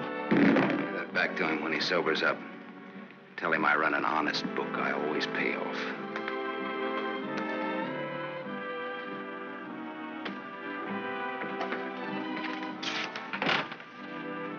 Thought I told you to wait outside. I wanted to see. You saw. You wanted to kill him, didn't you? Yes, I did.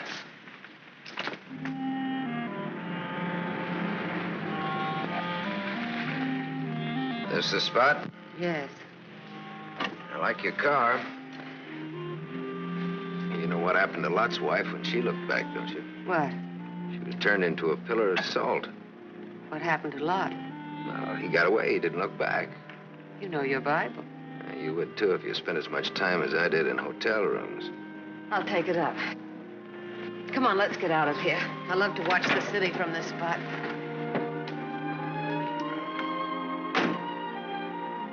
Up here doesn't even look real, does it? It's real. Very real. Owning it gives you a sense of power. You'd know what I meant if you had it.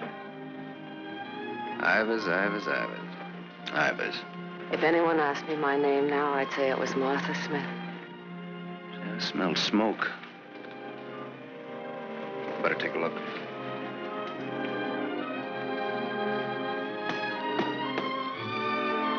Must have been some kids up here. Sam, don't. Let it burn. We used to come up here when we were kids and build a fire.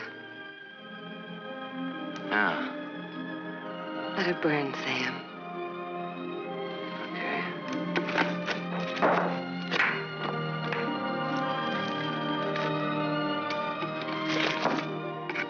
In those days, we used to think that this was real. And that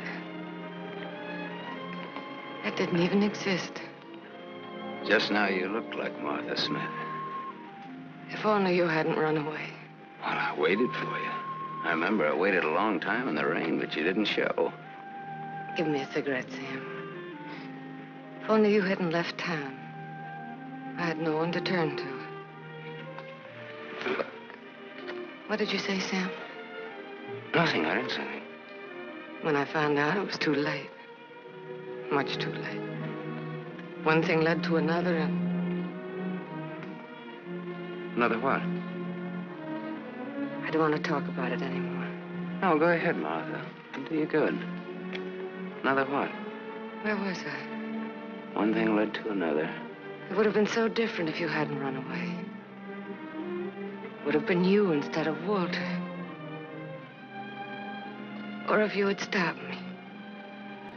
When I lifted the cane, why didn't you stop me? You knew how much I hated her. Why didn't you stop me? I wasn't there, Martha. And then I stood there afterwards.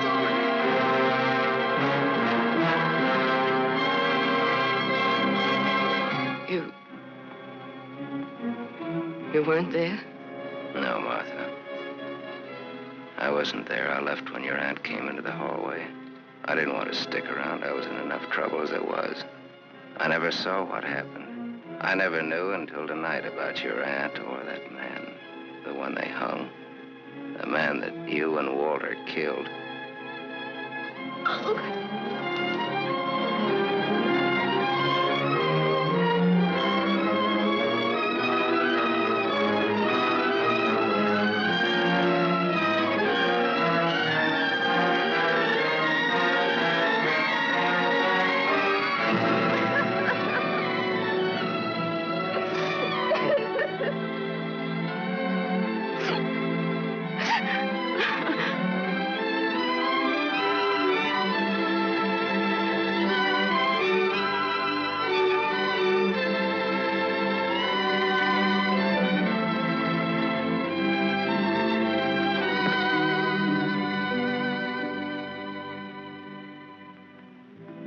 Sam, help me. Help me. All right, Martha. Tell me. Talk. All right, Sam. I never imagined anyone could die so quickly. I'd always supposed that wherever I went, she would be with me, that she would never die.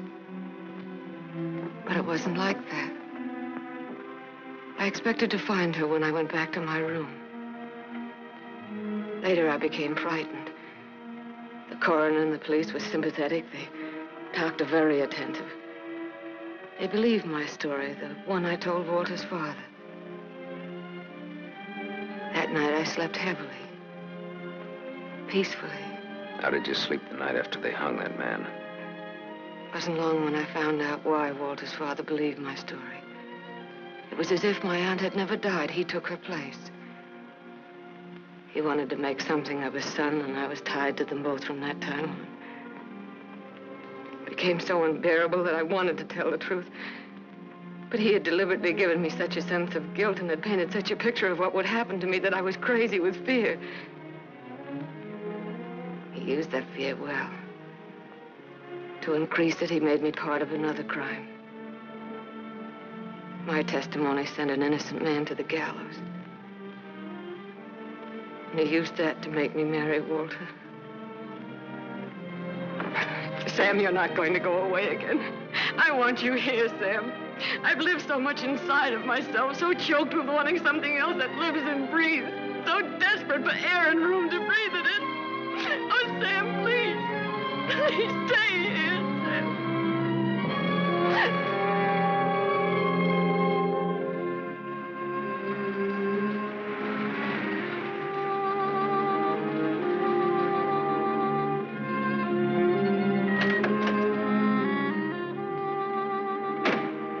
Hi, Martha.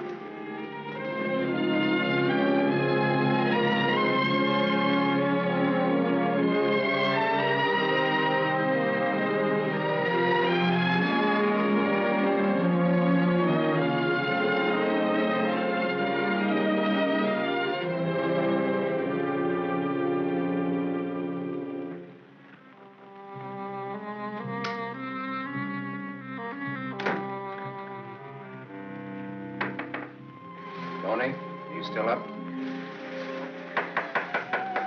Tony? Yes? It's me. It's Sam. Can I come in? Yes, Sam.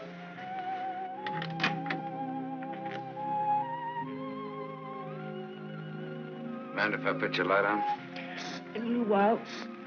I was sound asleep. I've got a headache. Okay. I've got something to tell you, Tony.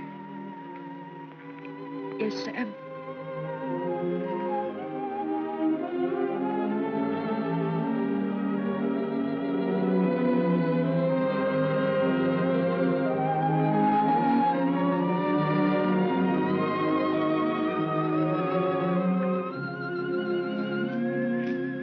Tony.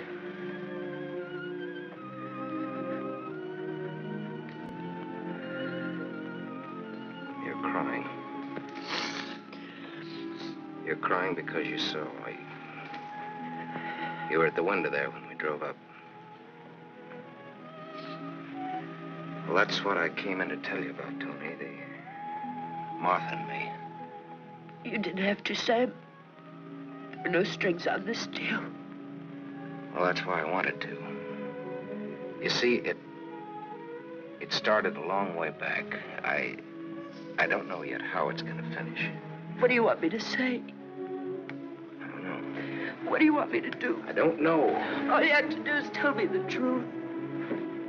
Like you did when those goons worked me over. Now we're even. Now I'm beat up. I'm sorry I said that, Tony. Look, kid. I'm sore at myself, not at you. Do you want me to leave? Do you want to leave? That's up to you, Sam. I'm here on a rain check. Well, now, don't put it that way. You're here because that's the way we wanted it. And now? I'm not sure. I'm just not sure.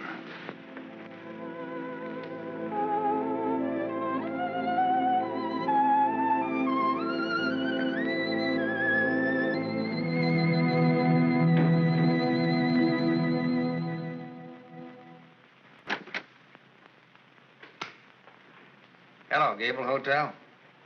I want to speak to Sam Masterson. Put that phone down. Hello, Sam. This is Walter.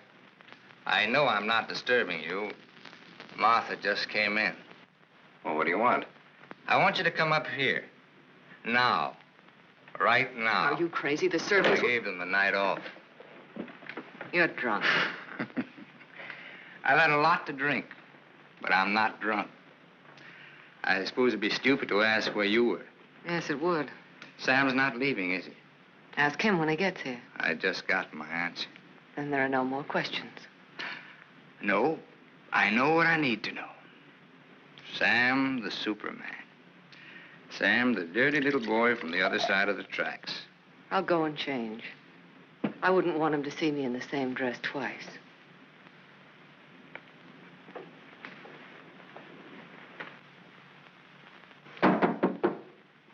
Come in.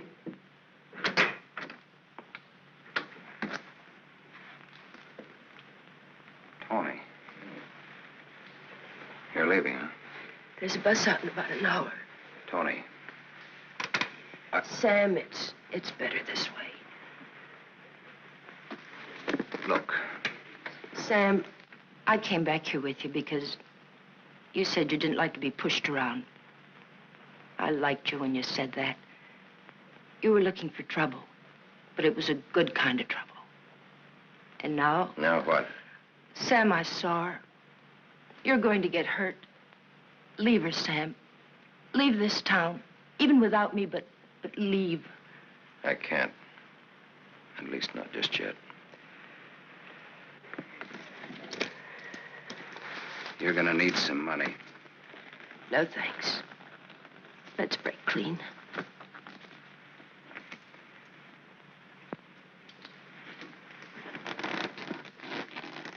See you around. Yeah. around.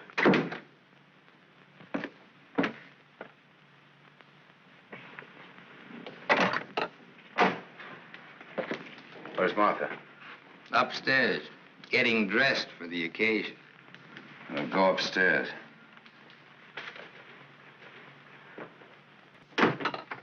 Why did you call me? Got a riddle, Sam.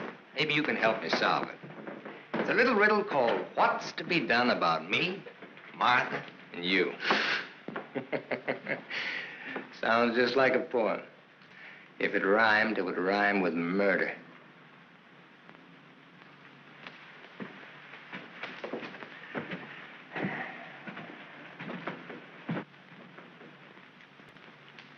He's drunk. He's been sitting here drinking all night. Draw a chalk line and I'll walk it. Or I'll take a mental test. Any question like, what is my object in life? I tried to stop him from calling you. You're a wiseacre. An angle boy. You know all the answers, don't you? How are you on dreams? And I was glad he called you.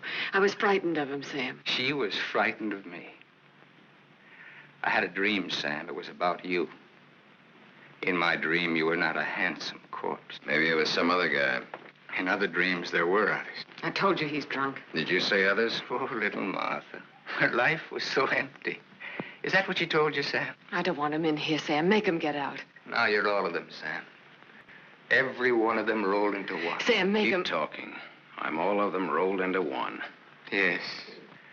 You're a gymnasium instructor in Philadelphia with a muscle for a brain and a tendency to insipid verse. You're a guy, just a guy named Pete in Erie who smells the fish and sings. You're last year's greatest fullback, and you flunked your bar exam, but you wanted to be an industrial engineer. You're a guy who came along to fix a tire so well you became a city-paid inspector. And you're a lot others. But worst of all, you're the one and only man who shares with me the only claim I have on her. Ask her, Sam. Say to her, Martha, is all this true? What if it is? What did you expect? She never wanted to marry you. If you had any self-respect... She married me because she felt that way. I would never tell. That's a lie. Your old man forced her. How long do you expect her to go on paying off? Forever. Whatever happens to you, you've got coming. What can happen, Sam? Shall I tell you? She'll try to get you to kill me. Like she got me to send an innocent man to the gallows. I told you the way it was. It was his father's idea. He made... But did she tell you how she stood up in the police station? How she looked at the man without batting an eye? How she said, yes, that's the man. He's the one who came into the house that night. He's the man who killed my aunt. That even stuck in the throat of my father. My poor, dear, departed, greedy father. But he went right on. And so did I. He's lying. You believe me, don't you, You Sam? believe her, Sam? Martha, at least tell the truth now. Tell how much you were afraid of an unsolved murder. Tell what a threat it was to the power and the riches that you'd learned to love so much and that I'd learned to love, too. Tell why I became district attorney. Tell why you made me hang that man. Tell the truth. I told the truth. They were like leeches, both of them. They wanted everything. All I ever wanted was everything you. you I'm are. nothing. Everything you have, You I gave gave me you. nothing. Then let go!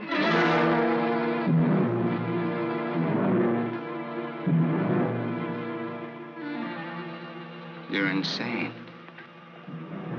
You're out of your mind. Me too. You see, Sam, how close we really are to each other. Don't break up our happy home. It'll have to be you or me. And unless you do it now, it'll be you.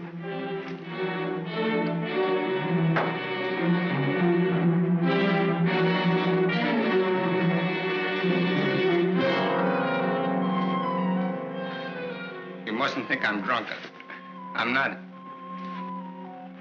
It's just that I'm sick. Inside of me, I'm sick.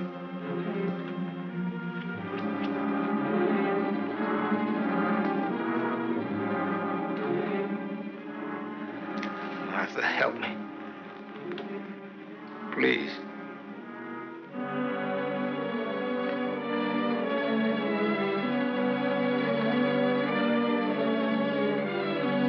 Sam, you believe me, don't you?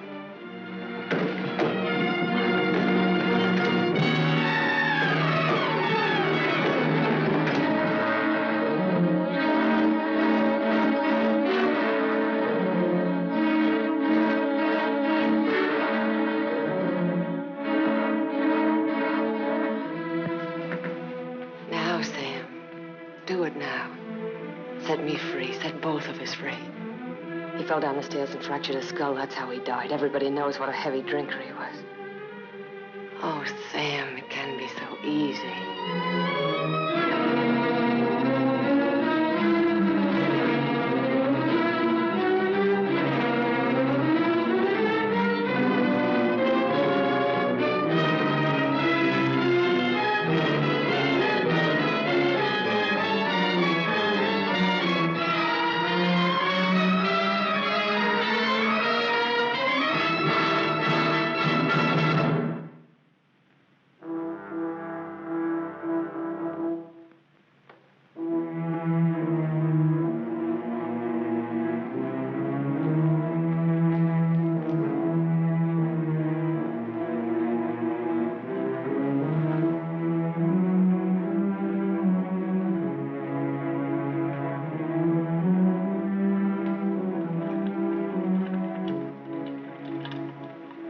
I thought you loved me.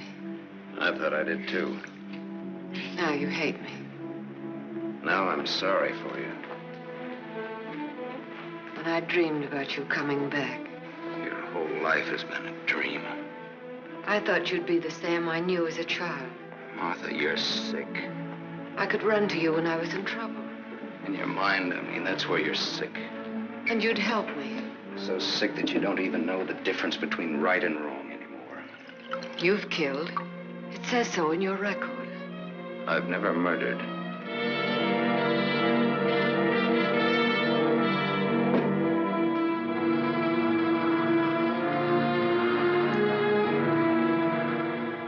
Are you all right now? All right. You fell down the stairs. I remember. You carried me in here. Yeah.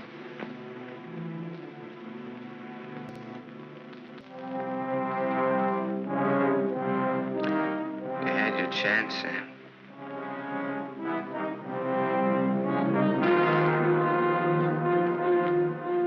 It's a thin line, the one between life and death. You said I didn't know the difference between right and wrong. What's right for Walter and myself? For us to tell the truth? I think so, yes. And hang for it? You wouldn't hang for it. Not if you confessed. You'd do time, sure. Sure, I'll rot in prison for the rest of my life. And for what? What am I guilty of? Murder. What were their lives compared to mine? What was she? A human A being. mean, vicious, hateful old woman who never did anything for anybody. Look what I've done with what she's left me. I've given to charity, built schools, hospitals, given thousands of people work. What was he? Another human A thief, being. a drunkard, someone who would have died in the gutter anyway. Neither one of them had any right to live. You didn't think Walter had either. Goodbye, Martha. Sam. Sam's going away. Did you hear what I said, Walter? Yes, I heard you. We can't let him go, can we?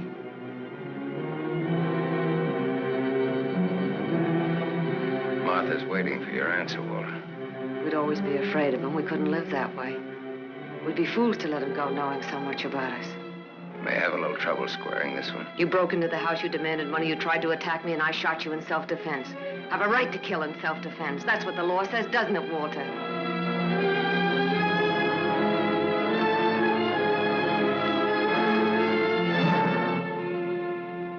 Isn't that what the law says, Walter? It'll hold up, Walter. A man with a police record.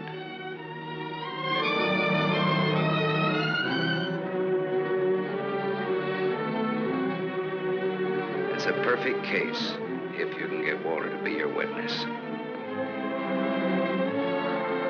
You want to bet?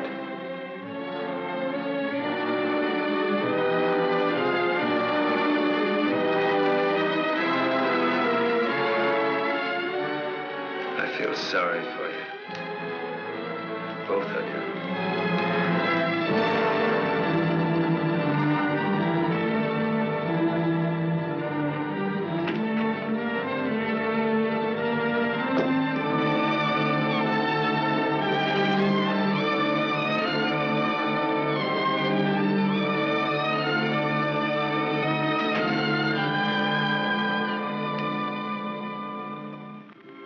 You love him.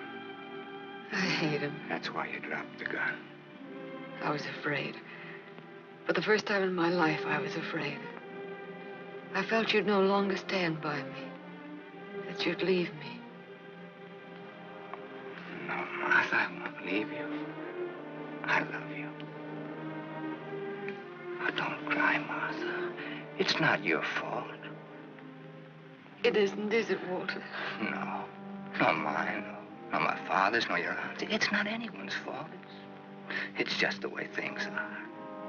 It's what people want and how hard they want it. How hard it is for them to get it. He's near the gate. I'm glad he's going. He'll always be. No, he won't, Walter, he won't. And he'll never tell you needn't be afraid. And you'll see. Things will be different now between you and me. Just like nothing ever happened. Just like nothing ever happened. Will you kiss me, Martha?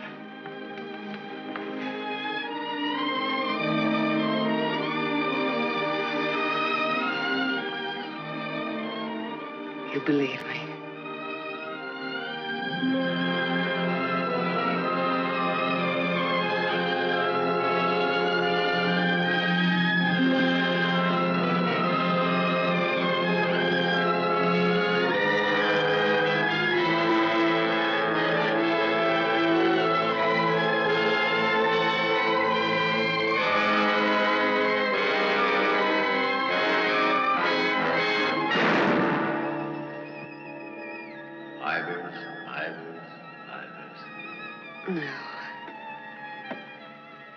No.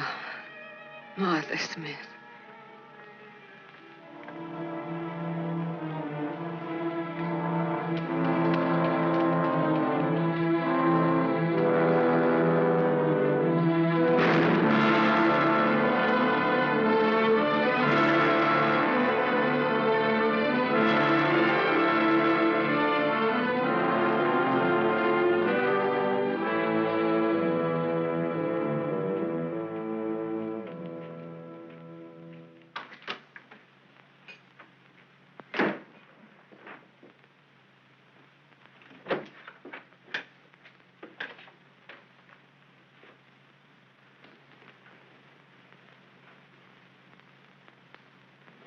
I missed a bus once, and I was lucky. I wanted to see if I could be lucky twice.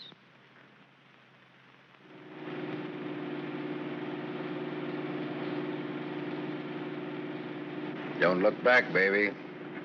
Don't ever look back. You know what happened to Lot's wife, don't you? Whose wife? Sam's wife. Sam's wife.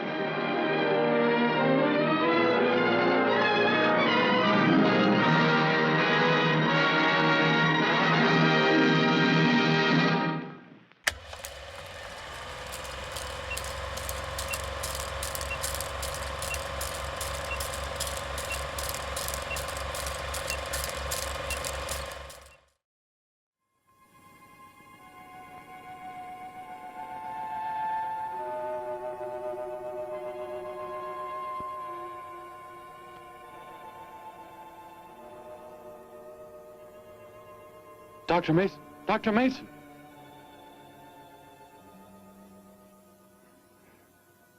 I'm sorry.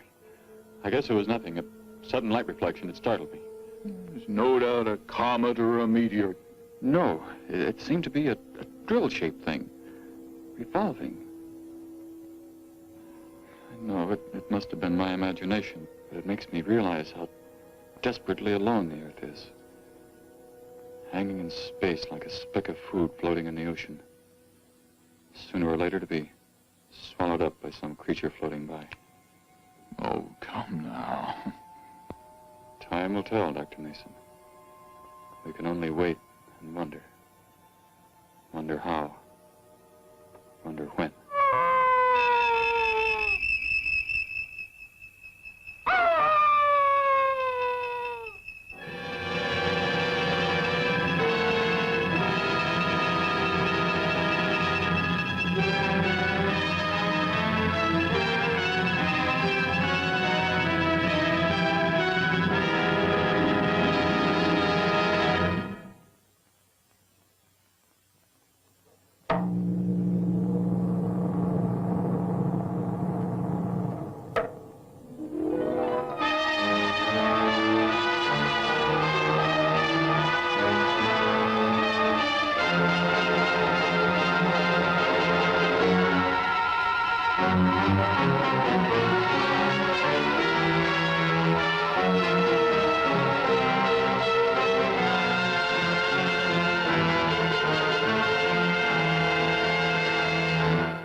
report preliminary findings. Thor reporting.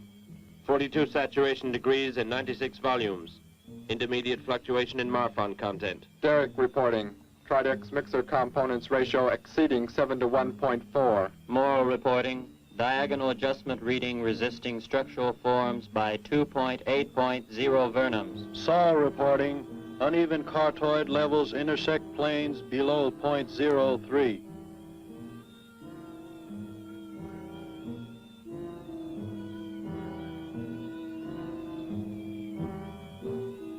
Surface readings register above minimum requirements.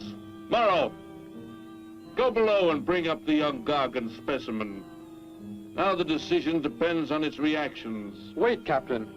I have found evidence of intelligent beings on this planet. Of what concern are foreign beings? Of none to you, Thor. Just as you were so unconcerned when you destroyed the small creature. So bravely. It was no more than an insect. But it had life. And that life you had to take to satisfy your endless hunger for killing. Silence, both of you. Proceed, bring the Gargan. That will not be necessary, Captain. Conditions here will be reported as unsatisfactory, as they were on the other planets we have charted. By what authority? You will prepare for takeoff. The ship will leave this planet immediately. According to our code of operations... You may forget the code of operations, Captain. Only civilized beings could have made the inscription on this metal piece. We shall not have the thousands of Gargans brought here to destroy them. You have concern for foreign beings over our mission to locate grazing land for our Gargan herds? Recall, it is necessary as a reserve food supply for our people. Our people? We live like parts of a machine. We don't know our fathers or mothers were raised in cubicles. The sick and the old are put to death. It is the one and only way to maintain the supreme race. Have you forgotten that? Our people have forgotten. They have been made to forget for centuries. But I have learned how it once was. Families, brothers and sisters. There was happiness. There was love. Of what do you speak? From where have you learned such things? I have read. I have read from this book. I discovered it and kept it hidden. Somehow it survived the flames of the Annihilators when our people were turned into mechanized slaves centuries ago. When we return to our planet, the High Court may well sentence you to torture and death for this treason. The High Court may judge me after we have accomplished our mission. We will find an uninhabited planet to which the herds of Gargans may be shipped, without endangering civilized beings. Let me see that book. I am interested to see what sways your mind so heavily. You may have it.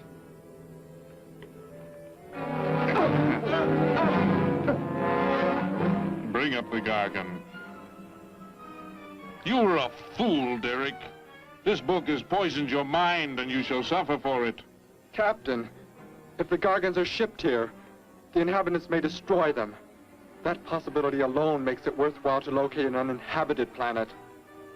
That book has indeed made you forget many things. We are the supreme race. We have the supreme weapons. Keep him under guard, Thor. I will study the reactions of the young Gargan.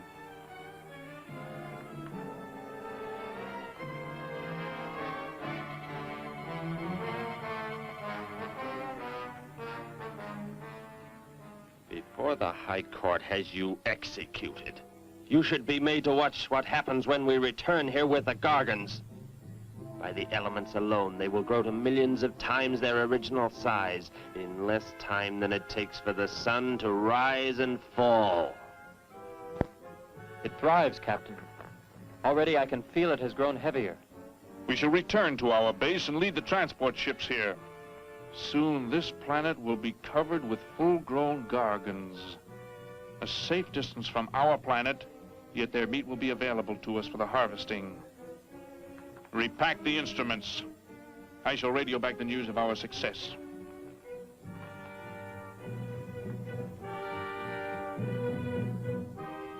Captain! Captain, something has gone wrong. Look here. What? What has happened? I do not know. It suddenly fell limp, and now does not move. Assemble the TRSs, hook in the gas grading instruments. Be quick!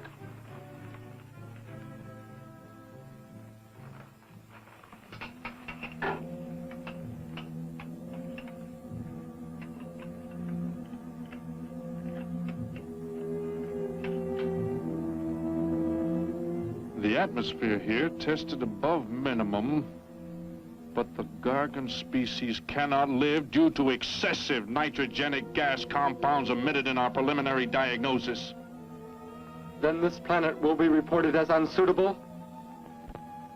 Repack the instruments and prepare for takeoff. We will continue our search in another solar system.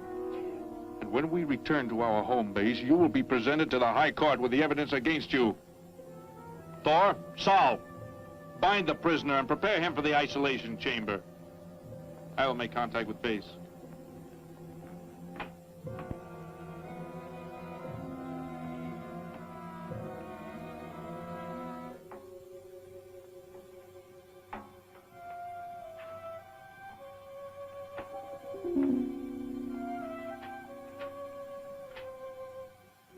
Expedition Z06 to base.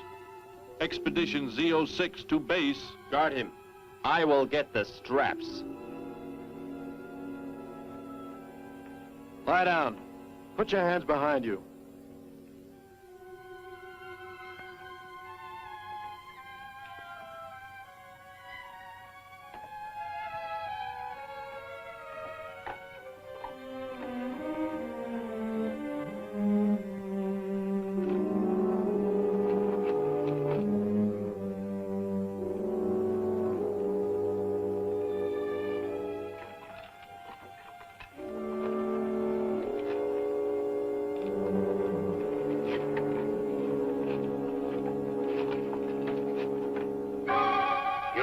Are complete. He is escaping! Go, Thor!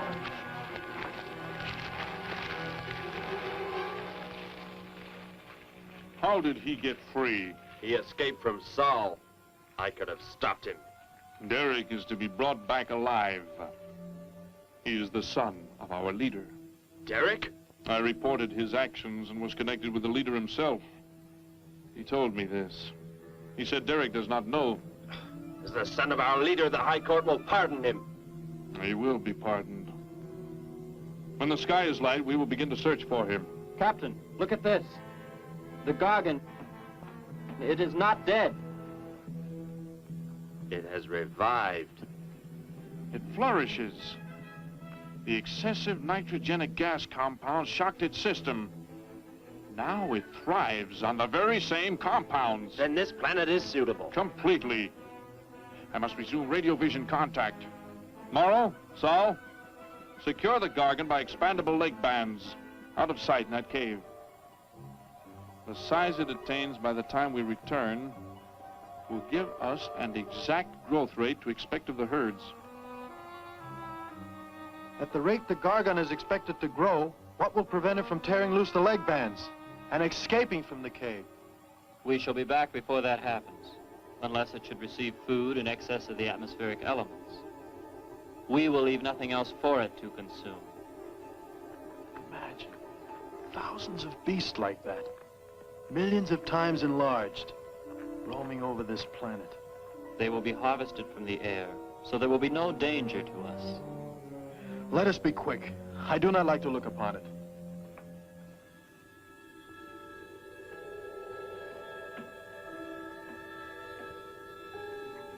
Now that you report the planet is suitable for our purposes, you are to return here immediately and prepare to lead the transport ships there.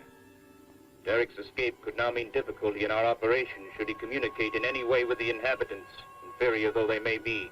If we are to return now, how can he be stopped? Leave your best man to find Derek and inform him he is my son. I will join you on the return trip to meet him there.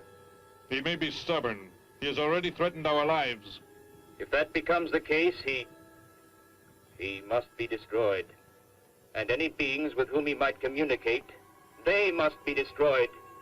Your orders are complete. I shall send my best man. I heard the orders, Captain. Let me find Derek. You will wait until the sky is light enough to begin the search. We will leave now and return here to meet you when we bring the Gargans.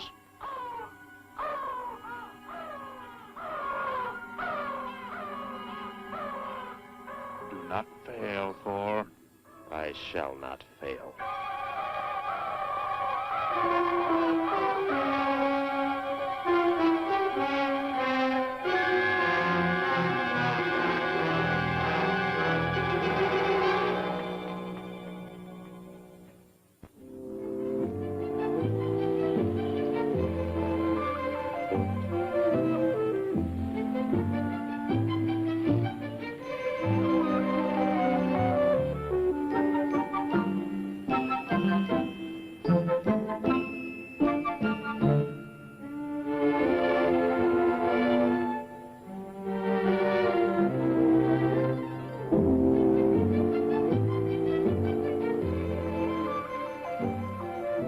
Can I help you, sir? Yes,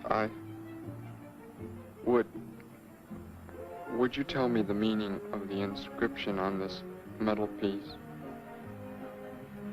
Sparky, 1243 Willowcrest Drive. That's just 3 blocks down there and a few doors up. You can't miss it.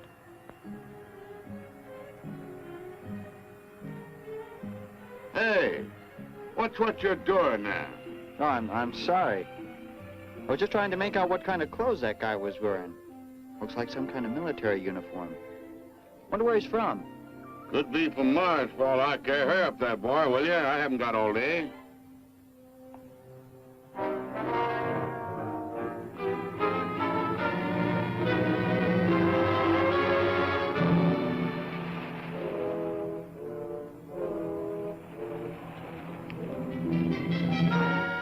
Hop in, I'll give you a lift. Lift? Well, it's a long way into town. Okay, it's all right with me. Wait.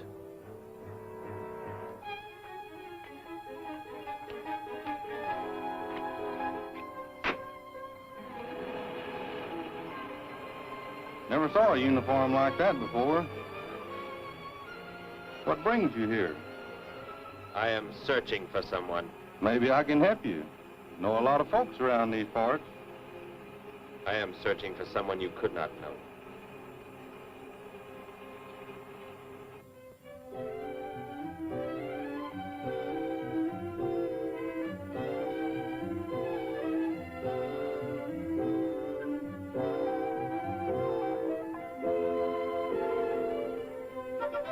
I put Sparky's breakfast out 20 minutes ago, Grandpa, and it's still here.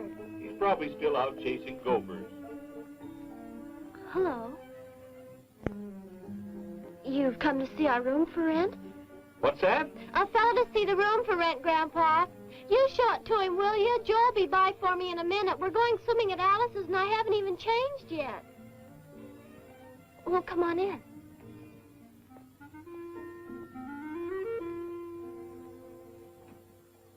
I'm Betty Morgan, and this is my grandfather. How do you do, son? Just arrived in town? Don't believe I've seen you around before. I just arrived. And your name? Derek. Derek. The empty room belonged to my brother, Bud. He's married now and lives upstate. Your brother? You knew your brother? Did I know my brother? That's a strange question to ask. Grandpa raised us both since we were kids after Mom and Dad died. I'm sorry, It's just that I never knew any brothers or sisters. Your mother and father decided to play it smart and avoid a lot of squabbles around the house. Oh, Grandpa. I never knew my mother or father. Well, let's take a look at the room, and if you like it, you're welcome to stay. It's this way. I'll show it to you. Hey, I thought you were getting ready to go swimming. No, that can wait. Right in here, Derek. I hope you like the view. There are plenty of windows. What's the matter? You act like you've never seen the inside of an automobile before. What is this? The gear shift. Where have you been all your life? The gear shift. Tell me what it is for. Now look, mister, I didn't offer you a ride to give no driving lesson. Tell me! Sure. I didn't mean anything. Here's the clutch. When I push it in, I change gears. Low, second, and high. And to halt the vehicle? When I want to stop, I press the brake, right here. And this? The starter and ignition switch. And the fuel, what does it use? Are you kidding? Gasoline, of course. Here's the gas pedal right here. It's about time I have the tank filled.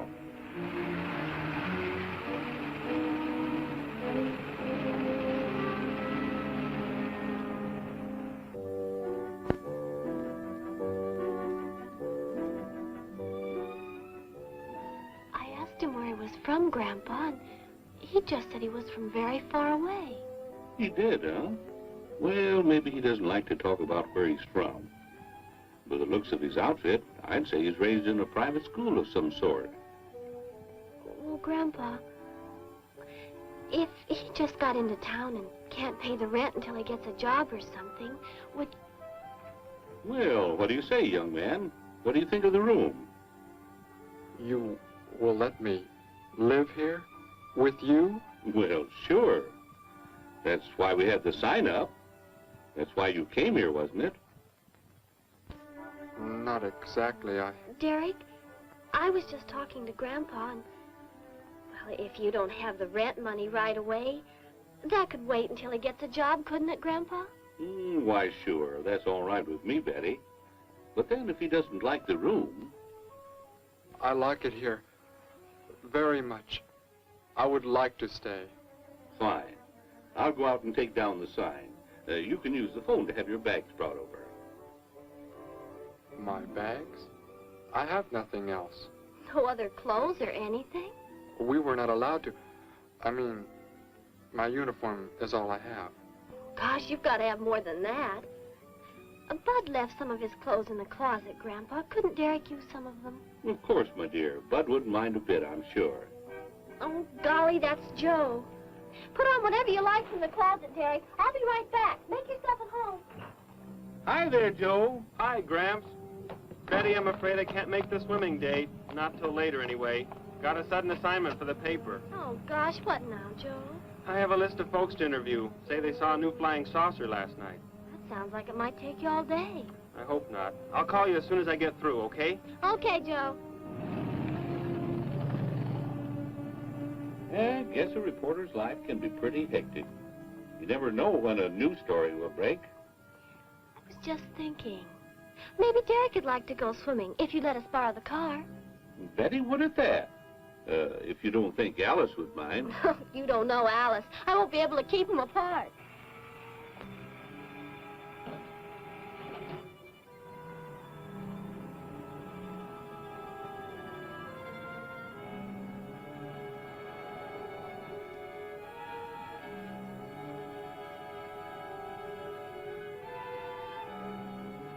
Hey, what's going on in town anyway, mister? A convention or something? What? For those clothes you're wearing. I talked to a guy this morning who was wearing the same kind of outfit. Maybe the guy you're looking for, huh? You spoke to him? What did he tell you? Where did he go? Hey, what's the matter with you? Hey, take your hands off me. You will tell me what he said to you. Oh, why should I? Hey, who do you think you are, anyway? Answer me, or I destroy you. He came here with a dog tag. Wanted to know about the address, and I told him how to find it. Where? Where did you send him? It was an address on Willow Crest Drive. 1243, I think. Tell me how to get there. Just drive down there about 3 blocks. That's Willow Crest. 1243. It's only a few doors up.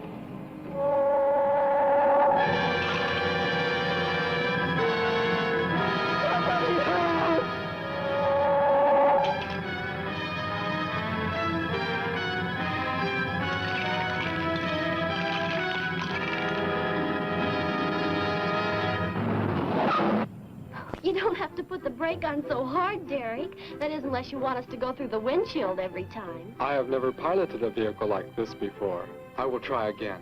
This time, pull in there. That's Alice's house.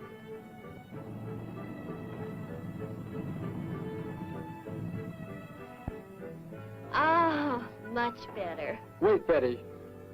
Yes, Derek? What is it? When I came to your place, it was because of... Yes? I had just arrived here. I did not know where else to go, but everything was so strange to me. I'm glad you came. So's Grandpa. Without any family or friends, you wouldn't like it at a hotel or any place like that. Come on. I hope Alice can dig up some swim trunks for you.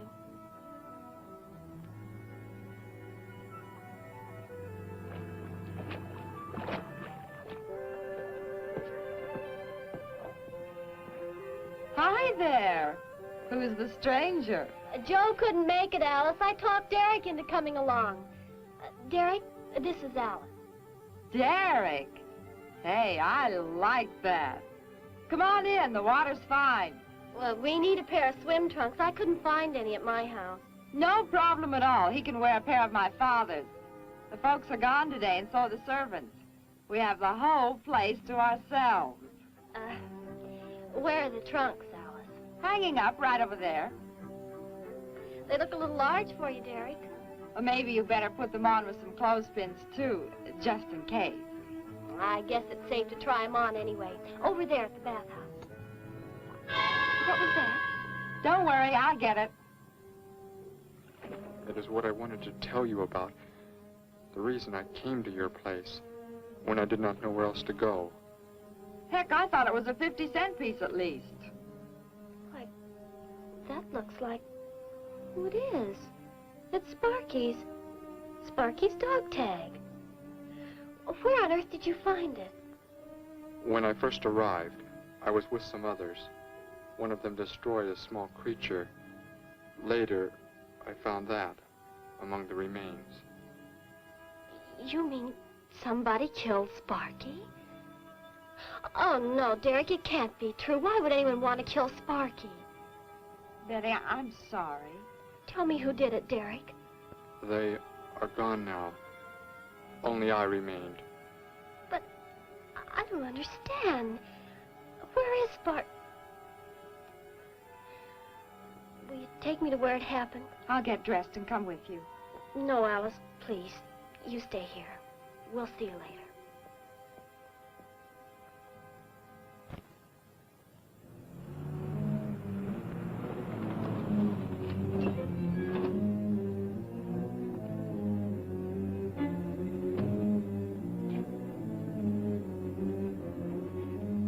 Well, so Derek didn't come into town alone.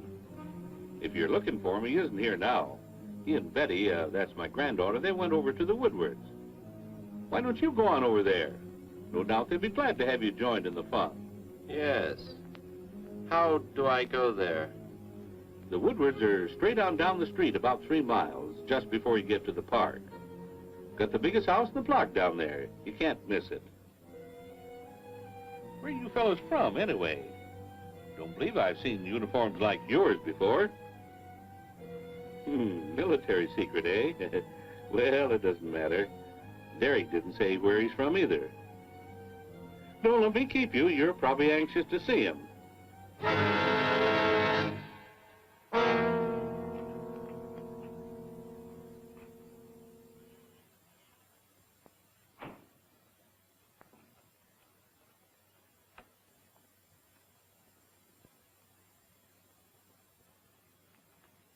Where is he, Derek?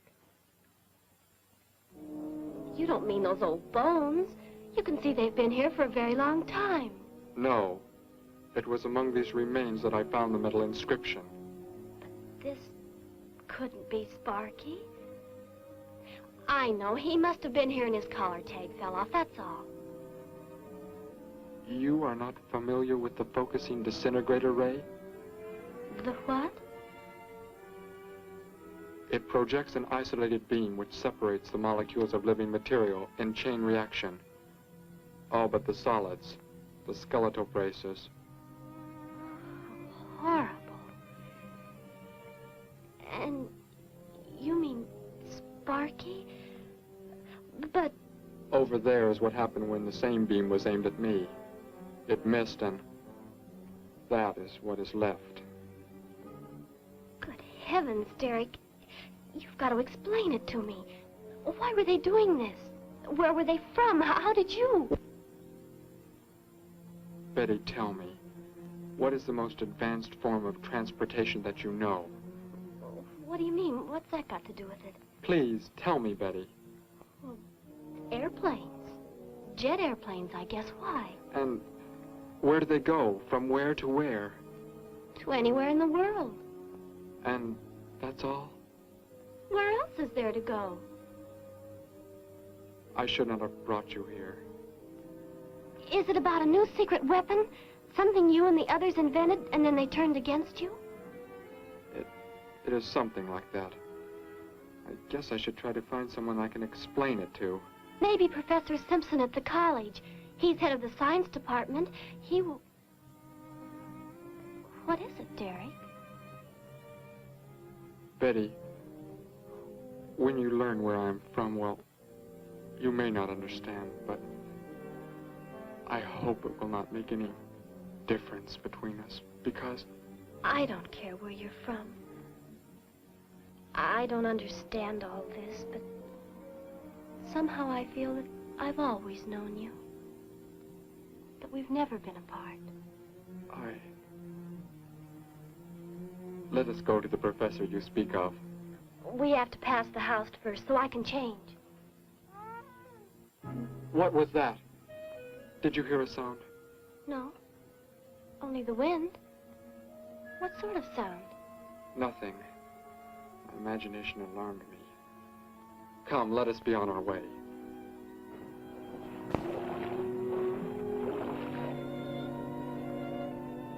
Well, hello. What can I do for you? You are alone? Could be. Where are the others? The ones who were with you? Why do you want to know that? Tell me where they are. Say, who are you anyway? Never mind. Just tell me. Well, they left here. They're gone. Where did they go? I think you better get out of here before I call the police. You will call no one. You will do as I say. That's what you think, mister. I said you will call no one.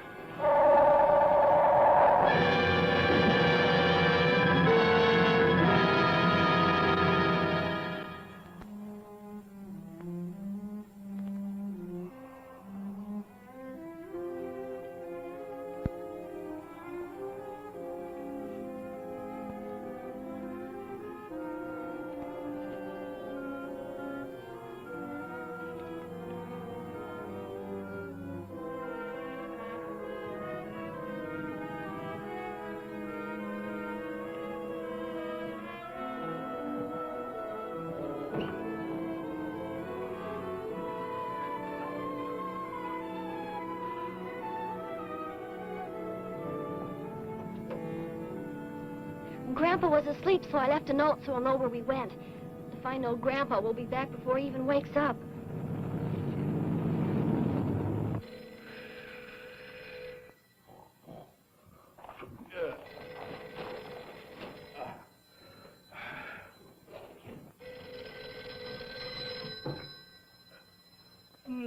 Hello. Hello, Gramps. This is Joe. Betty there? No, she and Derek went out over to the Woodward's pool. You could probably reach her over there. Derek?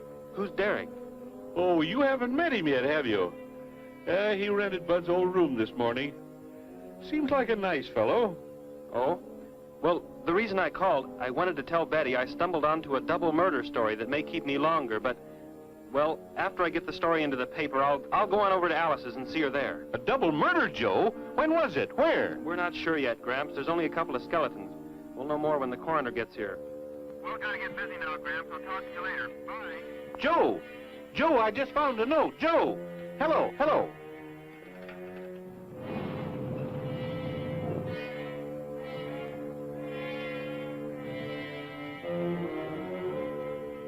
My golly, you missed them at the pool, huh? Sure, I'm sorry. Betty left me a note. Now they've gone over to the college to see Professor Simpson.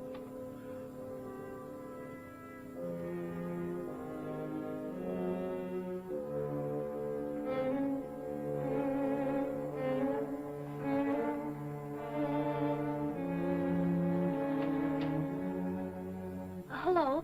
Where can we find Professor Simpson? This is his office, but he hasn't come in yet. Well, let's wait for him at the faculty parking lot. It's just around the building. You may wait here if you like. No, thank you. We'll wait outside.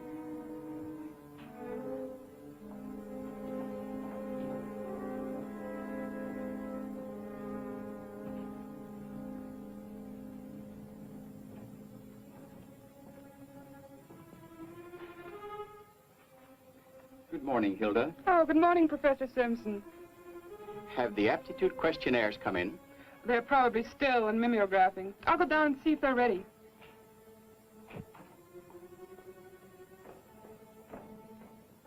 That's Professor Simpson's office. The third door down. He's head of the science department.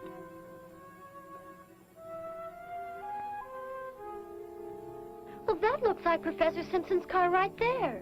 He must be somewhere else on campus. We better go back to his office and wait. Hello? This is Simpson, science department. Put that down. What is the meaning of this? Do as I say. Who are you? Where is he? The one who came with information for you. Who? You are making some mistake. I am making no mistake. Where did he go? Out there? I don't know what you're talking about. You will speak to no one else.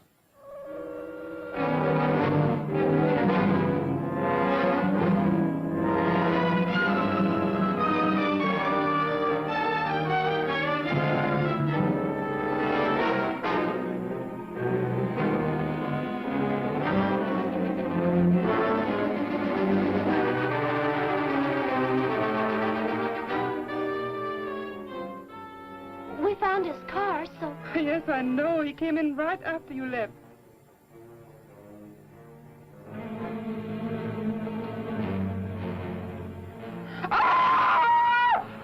Oh! Oh, Derek! Oh, it's some kind of foolish joke. I'm not going to keep a job where this sort of thing goes on. I want to believe what I'm thinking isn't true, but It was a focusing disintegrator. then whoever killed Sparky... But you said they'd gone. For some reason, they want to stop me. Somehow we were traced here. I want you to get in your vehicle and go to a place where you will be safe. But how could they...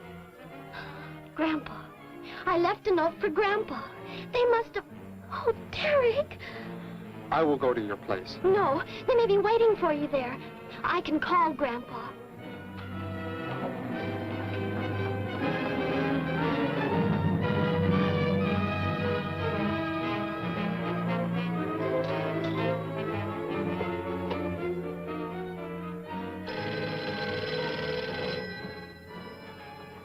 Hello? Oh, Grandpa, thank heavens. Derek, he's all right. Betty, what is it, child? What's the matter? Grandpa, was somebody there? Somebody you told we were at the college? Oh, yes, the friend of Derek's. Did he find you okay? He's a murderer. He killed Professor Simpson, Grandpa. He's after Derek, and he's probably on the way back to the house right now. Murder? But are the police... Don't argue, Grandpa. Just get out of there. We're going to the City Hall police station right now. Meet us there. Don't worry about me, Betty. I'll leave right away. Goodbye, honey. I better call the police and let them know we're coming. With what weapons are they equipped? Well, guns. Why? Guns that emit what? Bullets? What do you mean? Bullets. A centuries-old invention against... Hello, operator. Give me the police department. Hurry.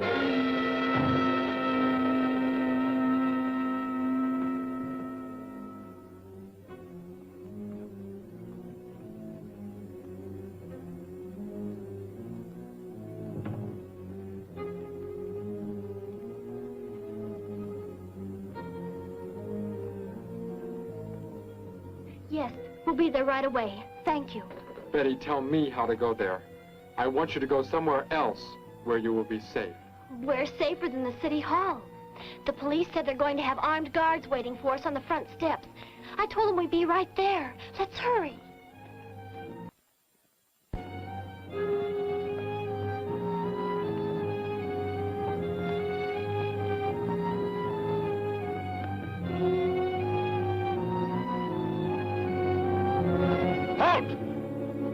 What do you want? I spoke to my granddaughter. You're not getting any help from me. Did they return here? Tell me. I have no reason to harm your granddaughter, but if you do not tell me, You can kill Derek? Why should you care about him? Why shouldn't I? Why do you want to kill him?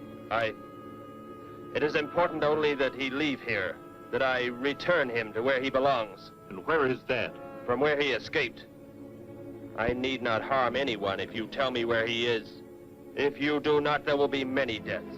Beginning with you, now. He's not here. He's in the center of the city. Where? Take me there. You will pilot the vehicle. Go. Be swift.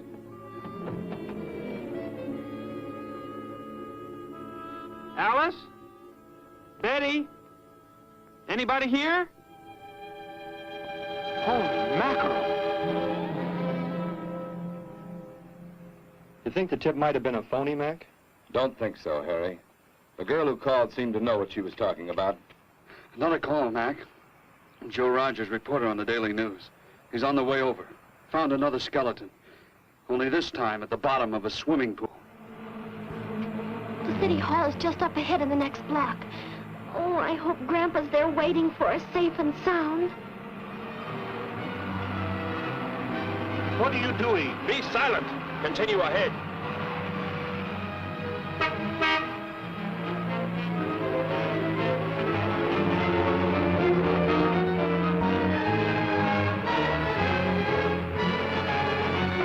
You stay here in the car. You'll be safe.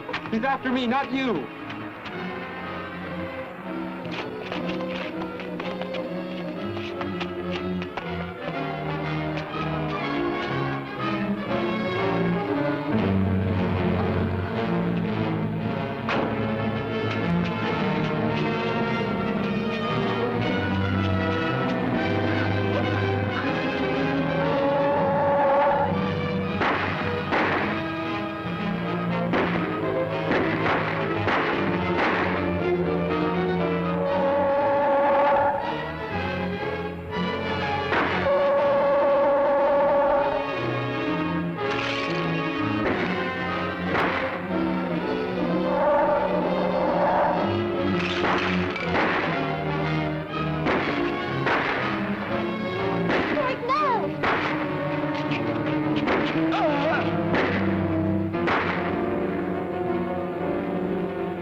He must have slipped off that way. Come on.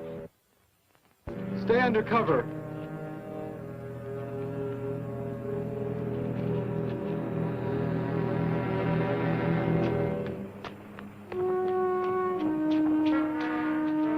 Betty, thank the Lord you're safe. I just came from Alice's. There was a skeleton in the pool. Alice? Oh, no! We came to meet Grandpa. The murderer came in the car with him. What? But how did you get mixed up in this? Since he killed Sparky out by the old mine. He's an insane killer, Joe. And he forced Gramps to drive here? Where is Gramps? Is he okay? Yes, he's... Well, there he is trying to get across the street. You stay put. I'll go over and help him across.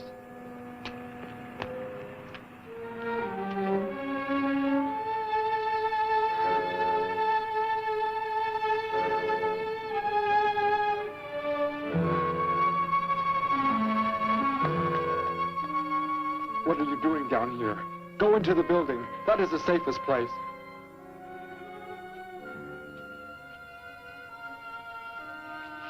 Look. Here on the sidewalk. Drops of blood. Betty, go into the building. Derek. Give me the weapon you have, Derek. Slowly. One sudden move and I slay you both. Derek? Oh, Derek, do as he says.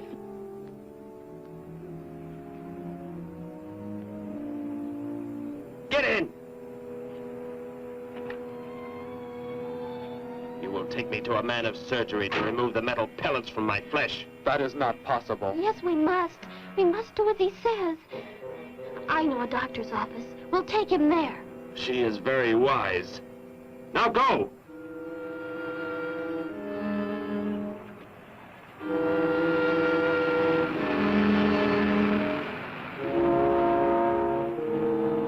And that's the way it happened. Next thing I knew, he was trying to fire out the window at Betty and Derek. I swerved the car and Say, where is Betty? That's funny. She must be around someplace. But the car's gone. They must have left without me. Well, don't worry, Gramps. You'll get an escort home.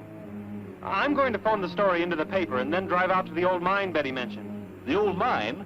What's out there? I don't know. That's where she said Sparky was killed by the guy. Sparky, our dog? She didn't tell me about that. Hey, Mac, over here. Blood spots on the sidewalk. And where's that car that was parked here? That's it. That's how the killer got away. In our car? Then Betty and Derek, they must have been kidnapped. You've got to do something. You've got to find them.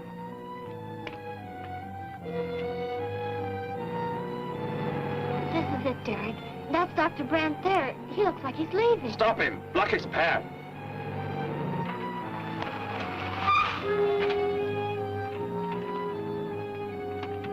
Is there some emergency? I have a house call to make. Office hours don't begin for another hour. Go inside, all of you. I say, what is this? He's holding a gun on us, Dr. Brandt. We had to bring him here. He wants bullets removed. I see. I'm afraid I cannot be of any help. You will need hospital facilities for anything else. Be silent and get inside. You will remove the pellets here, now. Leave these people alone, Thor. Where is our ship? I will take you there. No, it is gone. Do as I say. Derek, please. Doctor, you must try.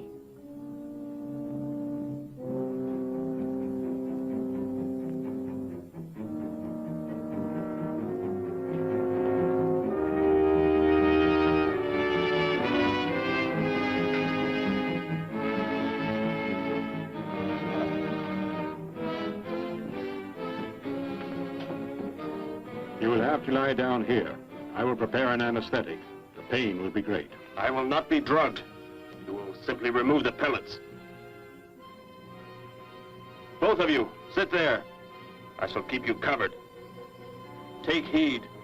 One treacherous move and they pay with their lives. Now proceed.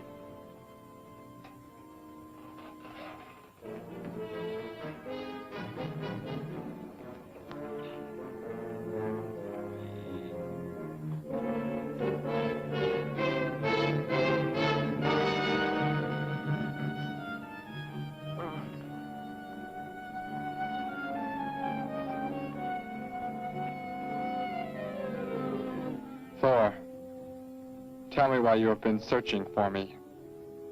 It must have been important for you to have... The Gargan are to be raised here. You could not be allowed to run free. But the specimen reaction was negative. It was verified positive after you escaped. The captain should have let me kill you when I had a chance. And why didn't he? I saw him stop you when you fired at me. Because he just learned that you were the son of our leader.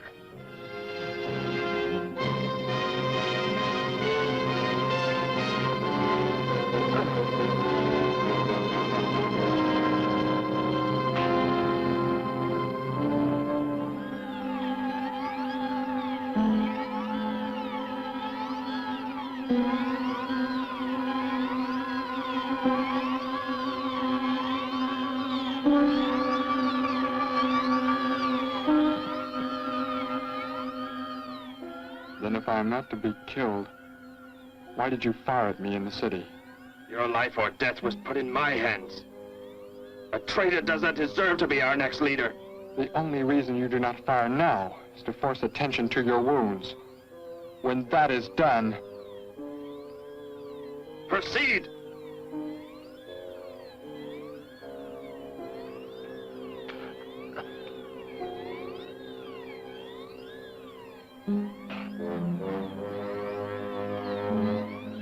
Antiseptic must be applied to your wounds, and you will need bandages.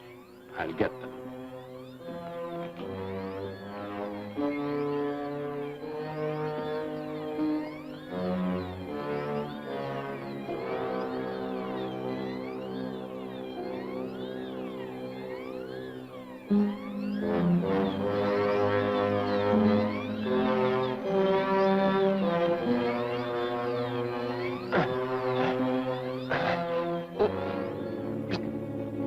Come back! I'll find you. You cannot get away. I was terrified he'd see us before we got out of there. He may yet. Get in. I will take you back to the police. In his present condition, he cannot remain conscious long. By the time we return with the police, he should be completely helpless. Derek, what was he talking about? The Gargon to be raised here, and you, the son of the leader. You said you didn't know your father. I did not know the things he said. I thought they'd gone. I wanted to forget them forever. But now I know. They plan to return.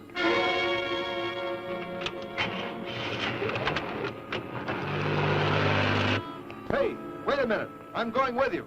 Where? To the old mine shaft. How did you hear about that? The old fellow inside. He's been telling us everything he can think of. Mentioned that's where you were going. Okay, hop in. Maybe something will turn up out there.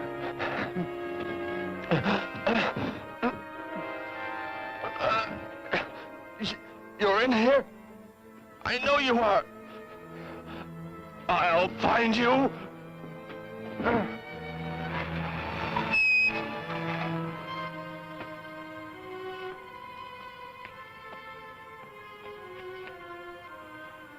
My nurse, Miss Moss. She'll be arriving for office hours.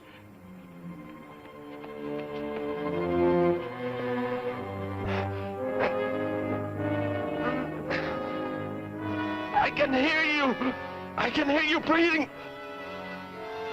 You cannot escape me. I'll find you. I'll find you. I'll find you. I'll find you.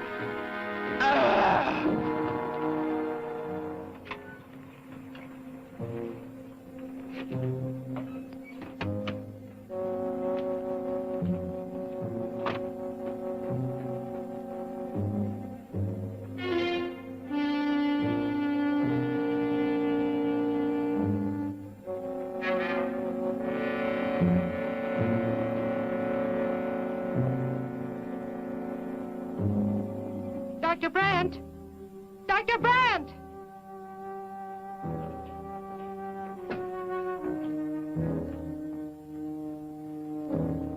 She's already left?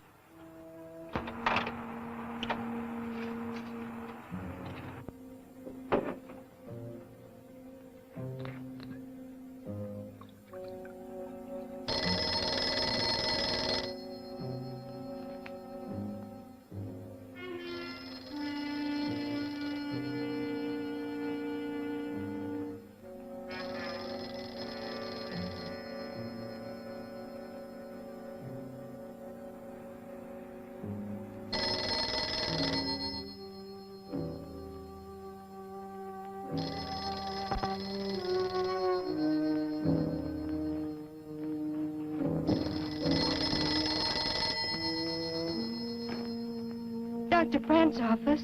Miss Moss, thank heavens I've reached you. This is Dr. Brandt. Where are you, Doctor? There's an emergency patient here. I've done all I can. Listen, Miss Moss.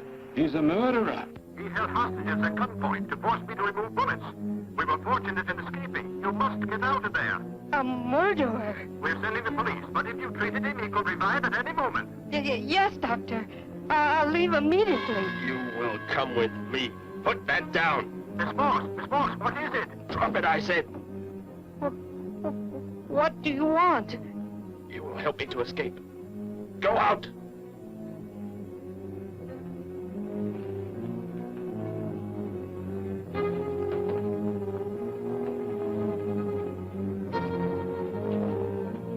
That vehicle. Is that how you arrived? Yes, that's my car. Get in. You will take me where I say. If you disobey, you will be killed.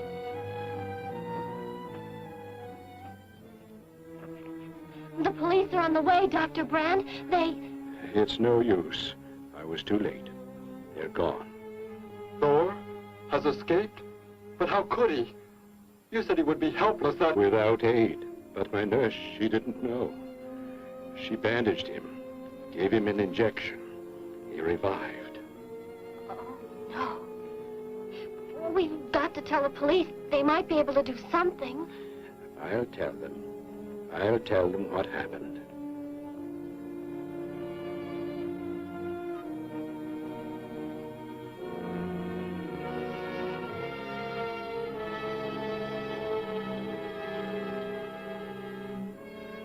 Don't worry, Derek. Thor will be caught. They're sure to find him eventually. It is what I notice coming here. The Gargan.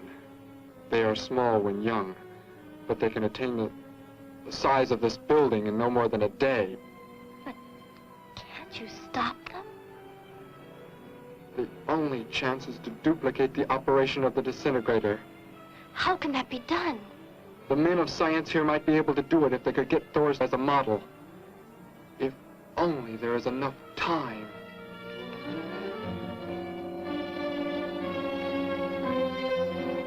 You know, I don't get this guy. Animals or humans, he just seems to like killing. There's more to it than that, Joe. There's something behind this, something we don't understand. The weapon he uses, it's unheard of. Blasting flesh right off the bones. Look at that tree over there. Used it for target practice by the looks of it. I don't know. Let's take a look in the old cave.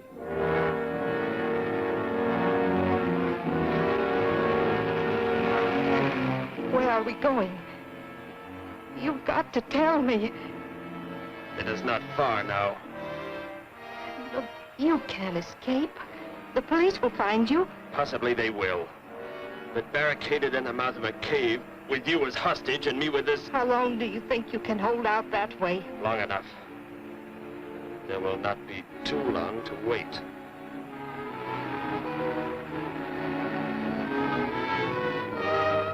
Hey! Bring your flash bulbs up here. This tunnel is black as pitch. Okay, I'll be right up.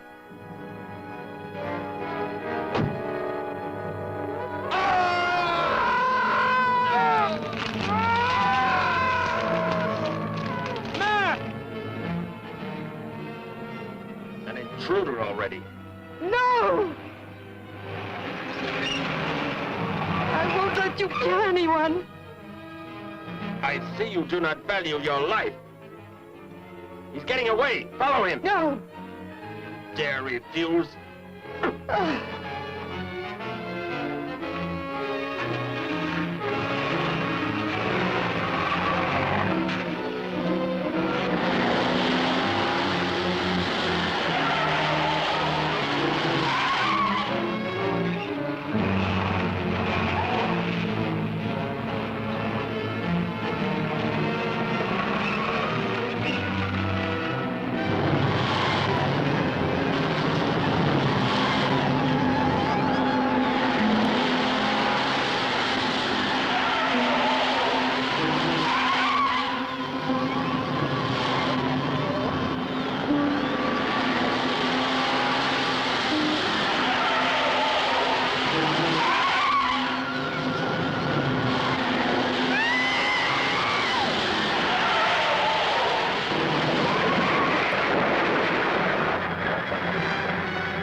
Are you hurt badly?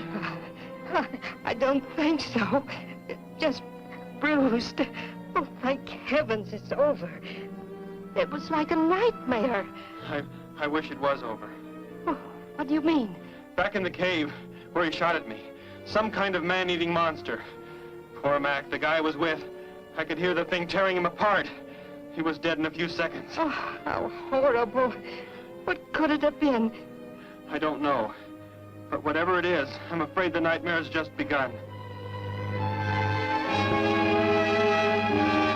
The man guilty of these strange killings now lies mute in confinement at General Hospital, where he is being treated for minor injuries. Authorities plan to transfer him to City Jail tonight. The fantastic murder weapon he used has not been located. Mystery still surrounds the disappearance of a man-eating beast said to have been in an abandoned mine shaft outside the city limits. These newsreel shots were made immediately after the city police surrounded the cave and found it completely empty. Evidence in the cave appeared to confirm the report that a monster of some sort had been shackled there, but had somehow attained strength enough to pull itself loose and escape. Groups of armed volunteers have set out in search of the creature, hoping to track it down and destroy it. Meanwhile,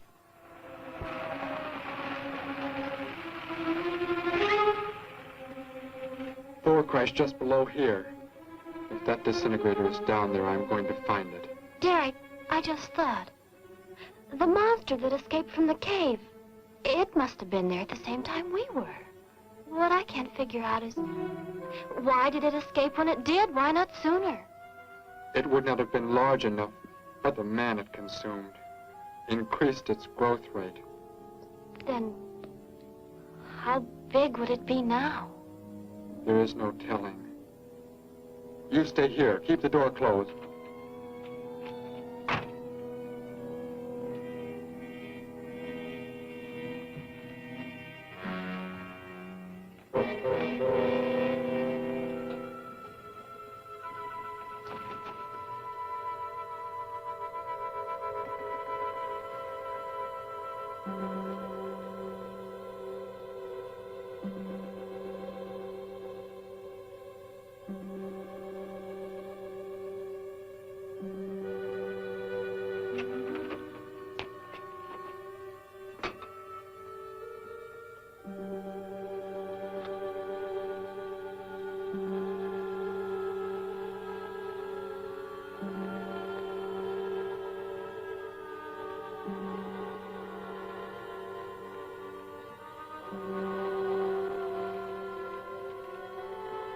No, Betty, go back. It's too dangerous for you We can find that thing twice as fast if we both look. You make me angry, but I like you very much. In a moment, the moon will come from behind a cloud. It'll be easier to see what we're looking for. Yes. The light from your moon, it will help. My moon? Where are you from, Derek? I think I know. I think I've known for some time. You're not from this world, are you? I did not know how to tell you. It seems impossible to believe. You're so much like us. Like my brother or Grandpa when he was young. And to think. We were made the same. The only difference is that we were put on places far, far apart. What is it like where you're from? Babies are bred and raised like livestock, parented by the most perfect specimens of our race. If you become ill, you are put to death, as are the old. You won't be going back ever, will you? I shall make the earth my home, and I shall never, never leave it.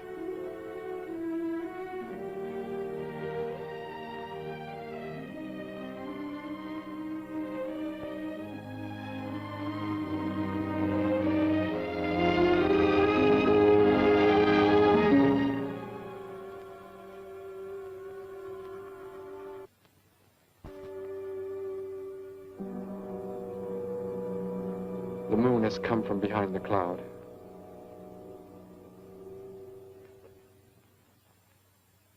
Derek. The crickets. It's so quiet. The garden, get back! There it is, Derek! It was under the rock! Shoot it, Derek! Shoot it! It won't work. Run! Go start the motor! Hurry!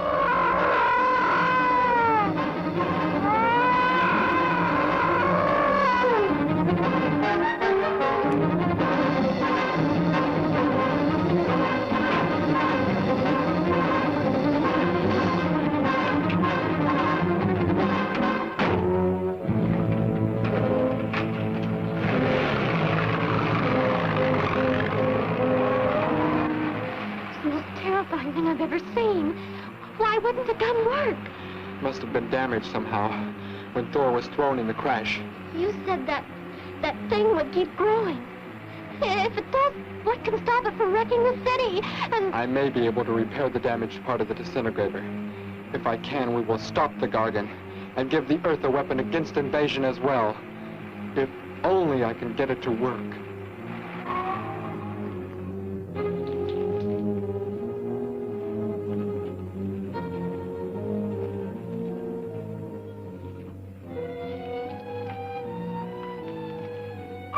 What was that? Only a coyote. There it is!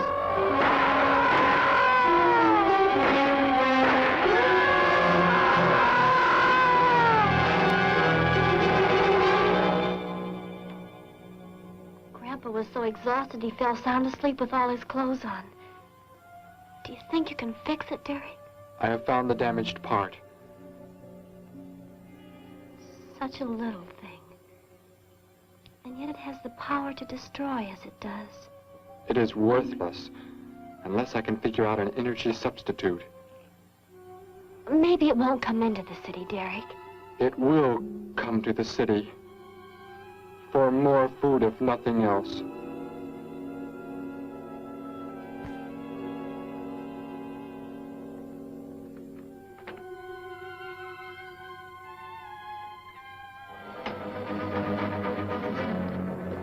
This is Johnson at Station 86. Out by the hills, due northeast. There's some kind of a monster. It suddenly bobbed up and seemed to touch the sky.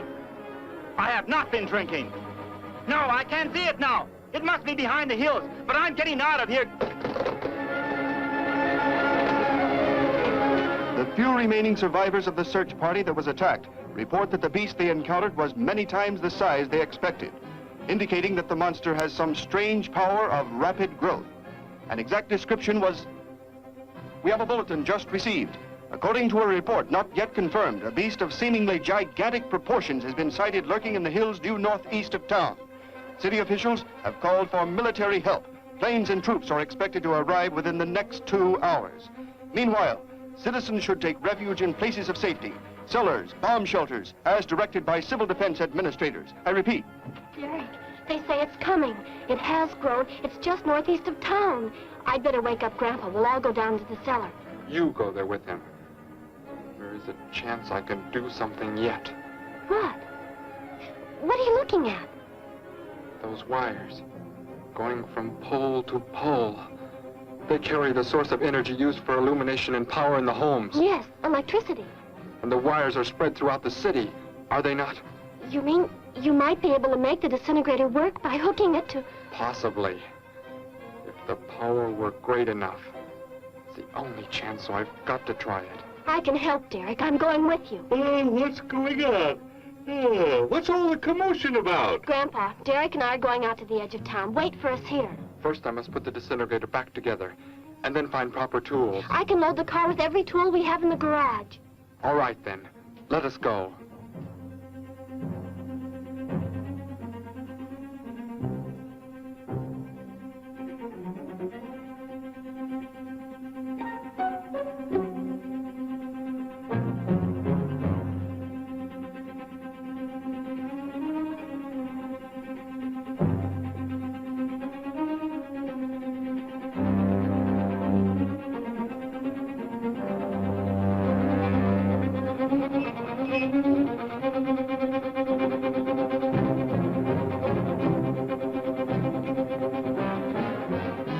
Why aren't you in the cellar, Gramps, with Betty? What makes you think Betty's in the cellar? She's out somewhere with Derek again. Everybody's supposed to take shelter. The monster from the cave, it's approaching the town. Huh? Then that's where they must have gone. Those crazy kids. Joe, we've got to try and find them. You mean they... Come on, then, let's go.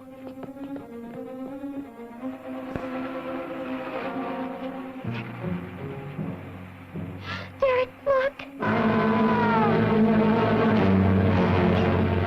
You drive away. You can't cut live wires.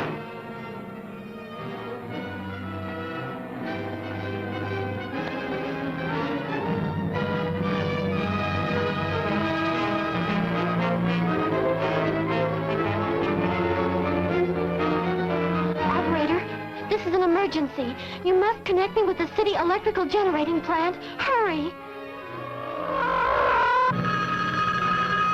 Generating plant. Hello? Please listen to me. You must do as I say. The monster is coming towards the town. I'm at North Ridge Road. We have a weapon here that might be able to stop it if we can connect it to the power lines. Who is this?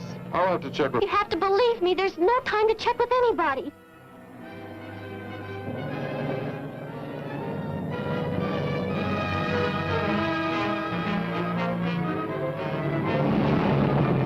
Out there! That looks like him. Derek is climbing down a pole. And look what's coming. We're not going to make it in time.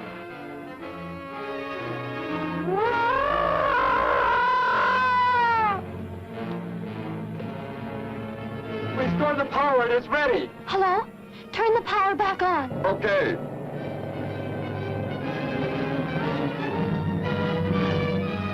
It is not enough. It is not enough power. Can you boost the power any? Please, it's not enough. I'll try to speed up the generators. Derek seems to have some kind of weapon, but it's not doing anything.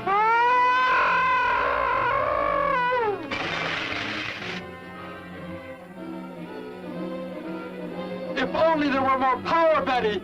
Is there any way to generate more power? We've got to have more. I can join in more circuits, but it may blow up the line. Try anything. It's our only chance.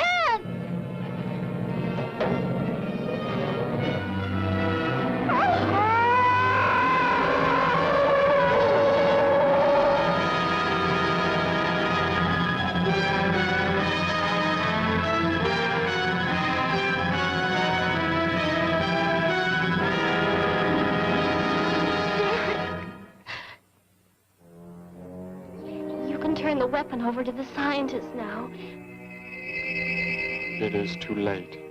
You mean they're coming? Already? Your people are here for you. I must leave. They will take care of you. But Derek, you promised. You said... I know what I must do. You must not interfere.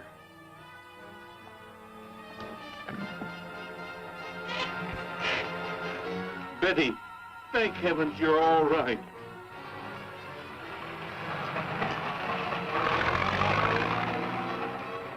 That book has indeed made you forget many things. We are the supreme race. We have the supreme weapons.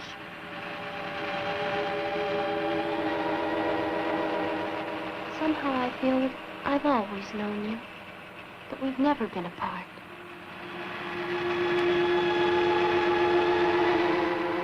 You are the son of our leader. You won't be going back ever, will you? How did he get a weapon like that? It makes me think of what the killer used. It is. The same thing. But who is he? Where did he come from, anyway? Someplace none of us has ever heard of before, Joe. What do you mean? Clear from another planet.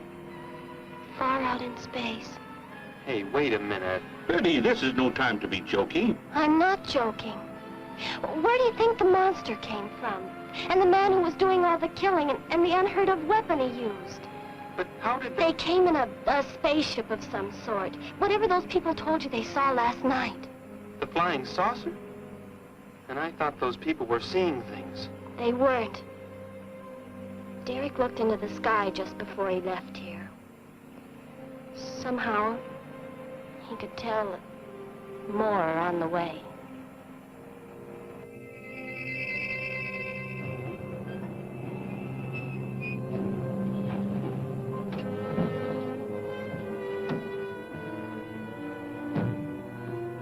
He must be in the house.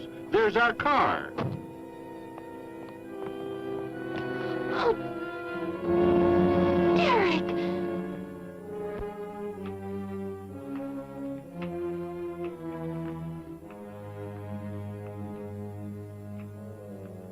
Goodbye, Betty. No, Derek, no. You are Joe. I want you to take me somewhere in your vehicle. What makes you think I will? You refuse to take me? That's right. I'm staying right here. You will do as I say. Oh, no, Derek, this isn't you. Do not interfere, Betty, I beg you. Get in.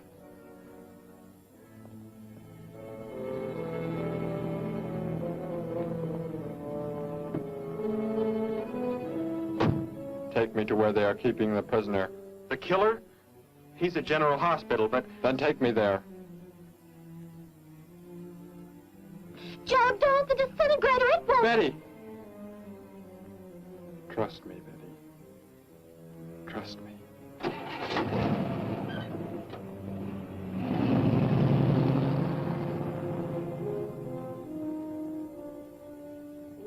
Derek seemed like such a nice fellow. Grandpa, he promised me something. He promised he would never leave, that he would never go back. I don't believe he wants to break his promise to me. I'm not gonna let him. What can you do about it, honey? I think I know where he's going. Out by the old mine. I want to go there. I want to see him once more. He's hurt you enough, Betty. Grandpa, please let me go. I must.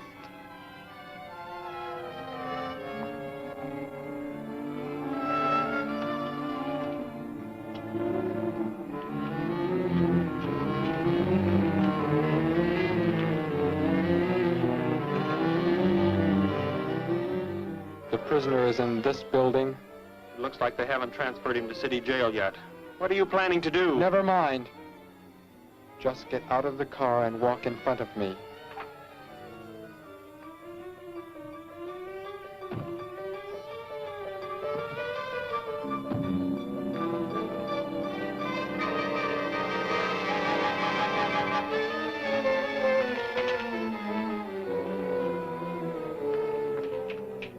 Do not move. I will take the prisoner. Get their guns. Hand them to me. Now get in.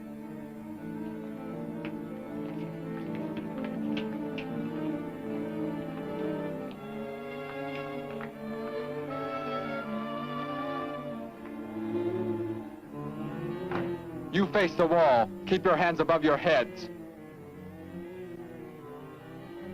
I was stupid, Thor. Very stupid. But that is over. We are returning to meet the ships. Together. Why do you let them live? Kill them! There is no need. They will be dead soon enough, along with everything else on this planet. Go!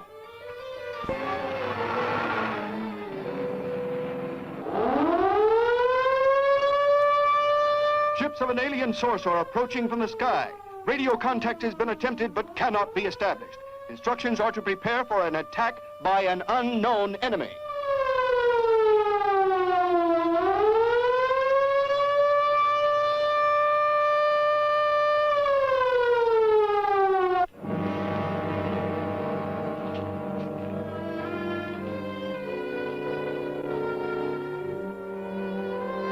What made you think he was coming here? Because they're coming. Told me they'd be coming. Told me he wouldn't go back with them. That he'd stay. That he wanted to stay. Betty, let me take you back home. No, Grandpa, look, here comes Joe's car.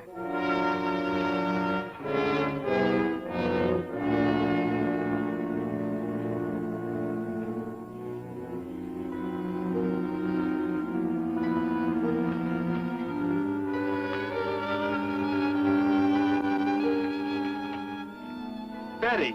Gramps, what are you doing here? Why do you concern yourself with them? Destroy them! Why, Thor? They cannot change what is going to happen. What is going to happen, Derek? You must understand. Death must come to all. Sooner to some, later to others. The guide ship is about to land. We must go to meet it. Your promise, Derek. Don't you remember your promise? I have not forgotten it.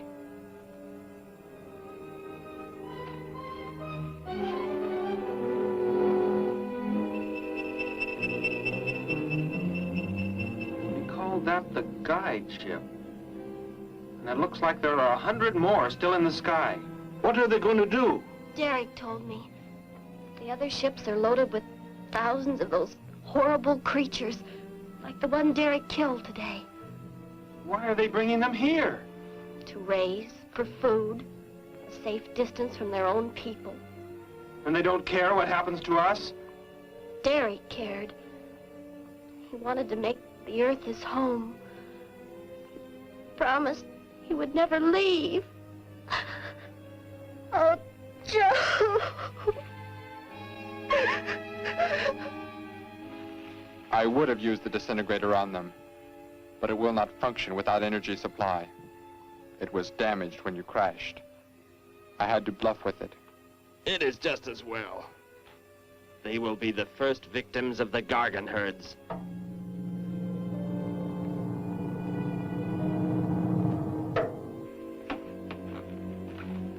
So, you were able to bring him back, Thor? He brought me. I am sorry I acted the way I did. I am ready to take my punishment. There will be no punishment, my son.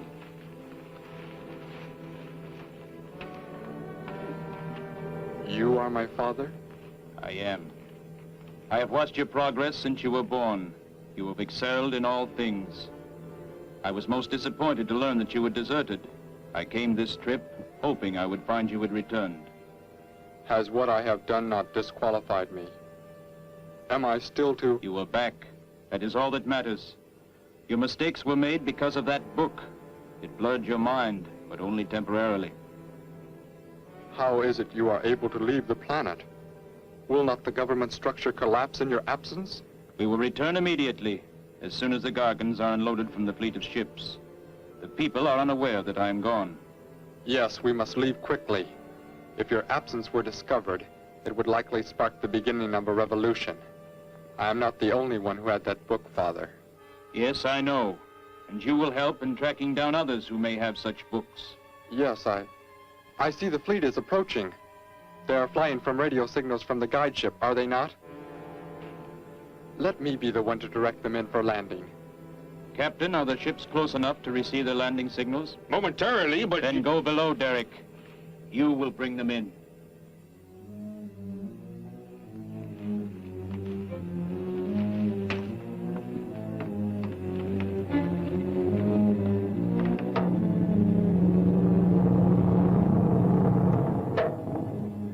Derek, what are you doing? Unbolt the hatch. Looked like Derek went in first and closed the entranceway. Whatever's in the sky, they're getting mighty close. Derek has some plan.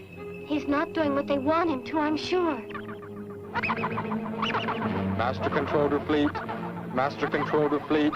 Increase speed. Set flight pattern to -0.08. Increase speed. Open this hatch at once. The ships seem to be converging and increasing their speed. They cannot land. He doesn't plan to have them land, but crash. They're coming right at us. Derek's doing it. That's what he planned. But he's inside there. He'll be killed too. Get down inside the cave. My son, think of what you are doing. Turn the ships around before it is too late. Hold course steady.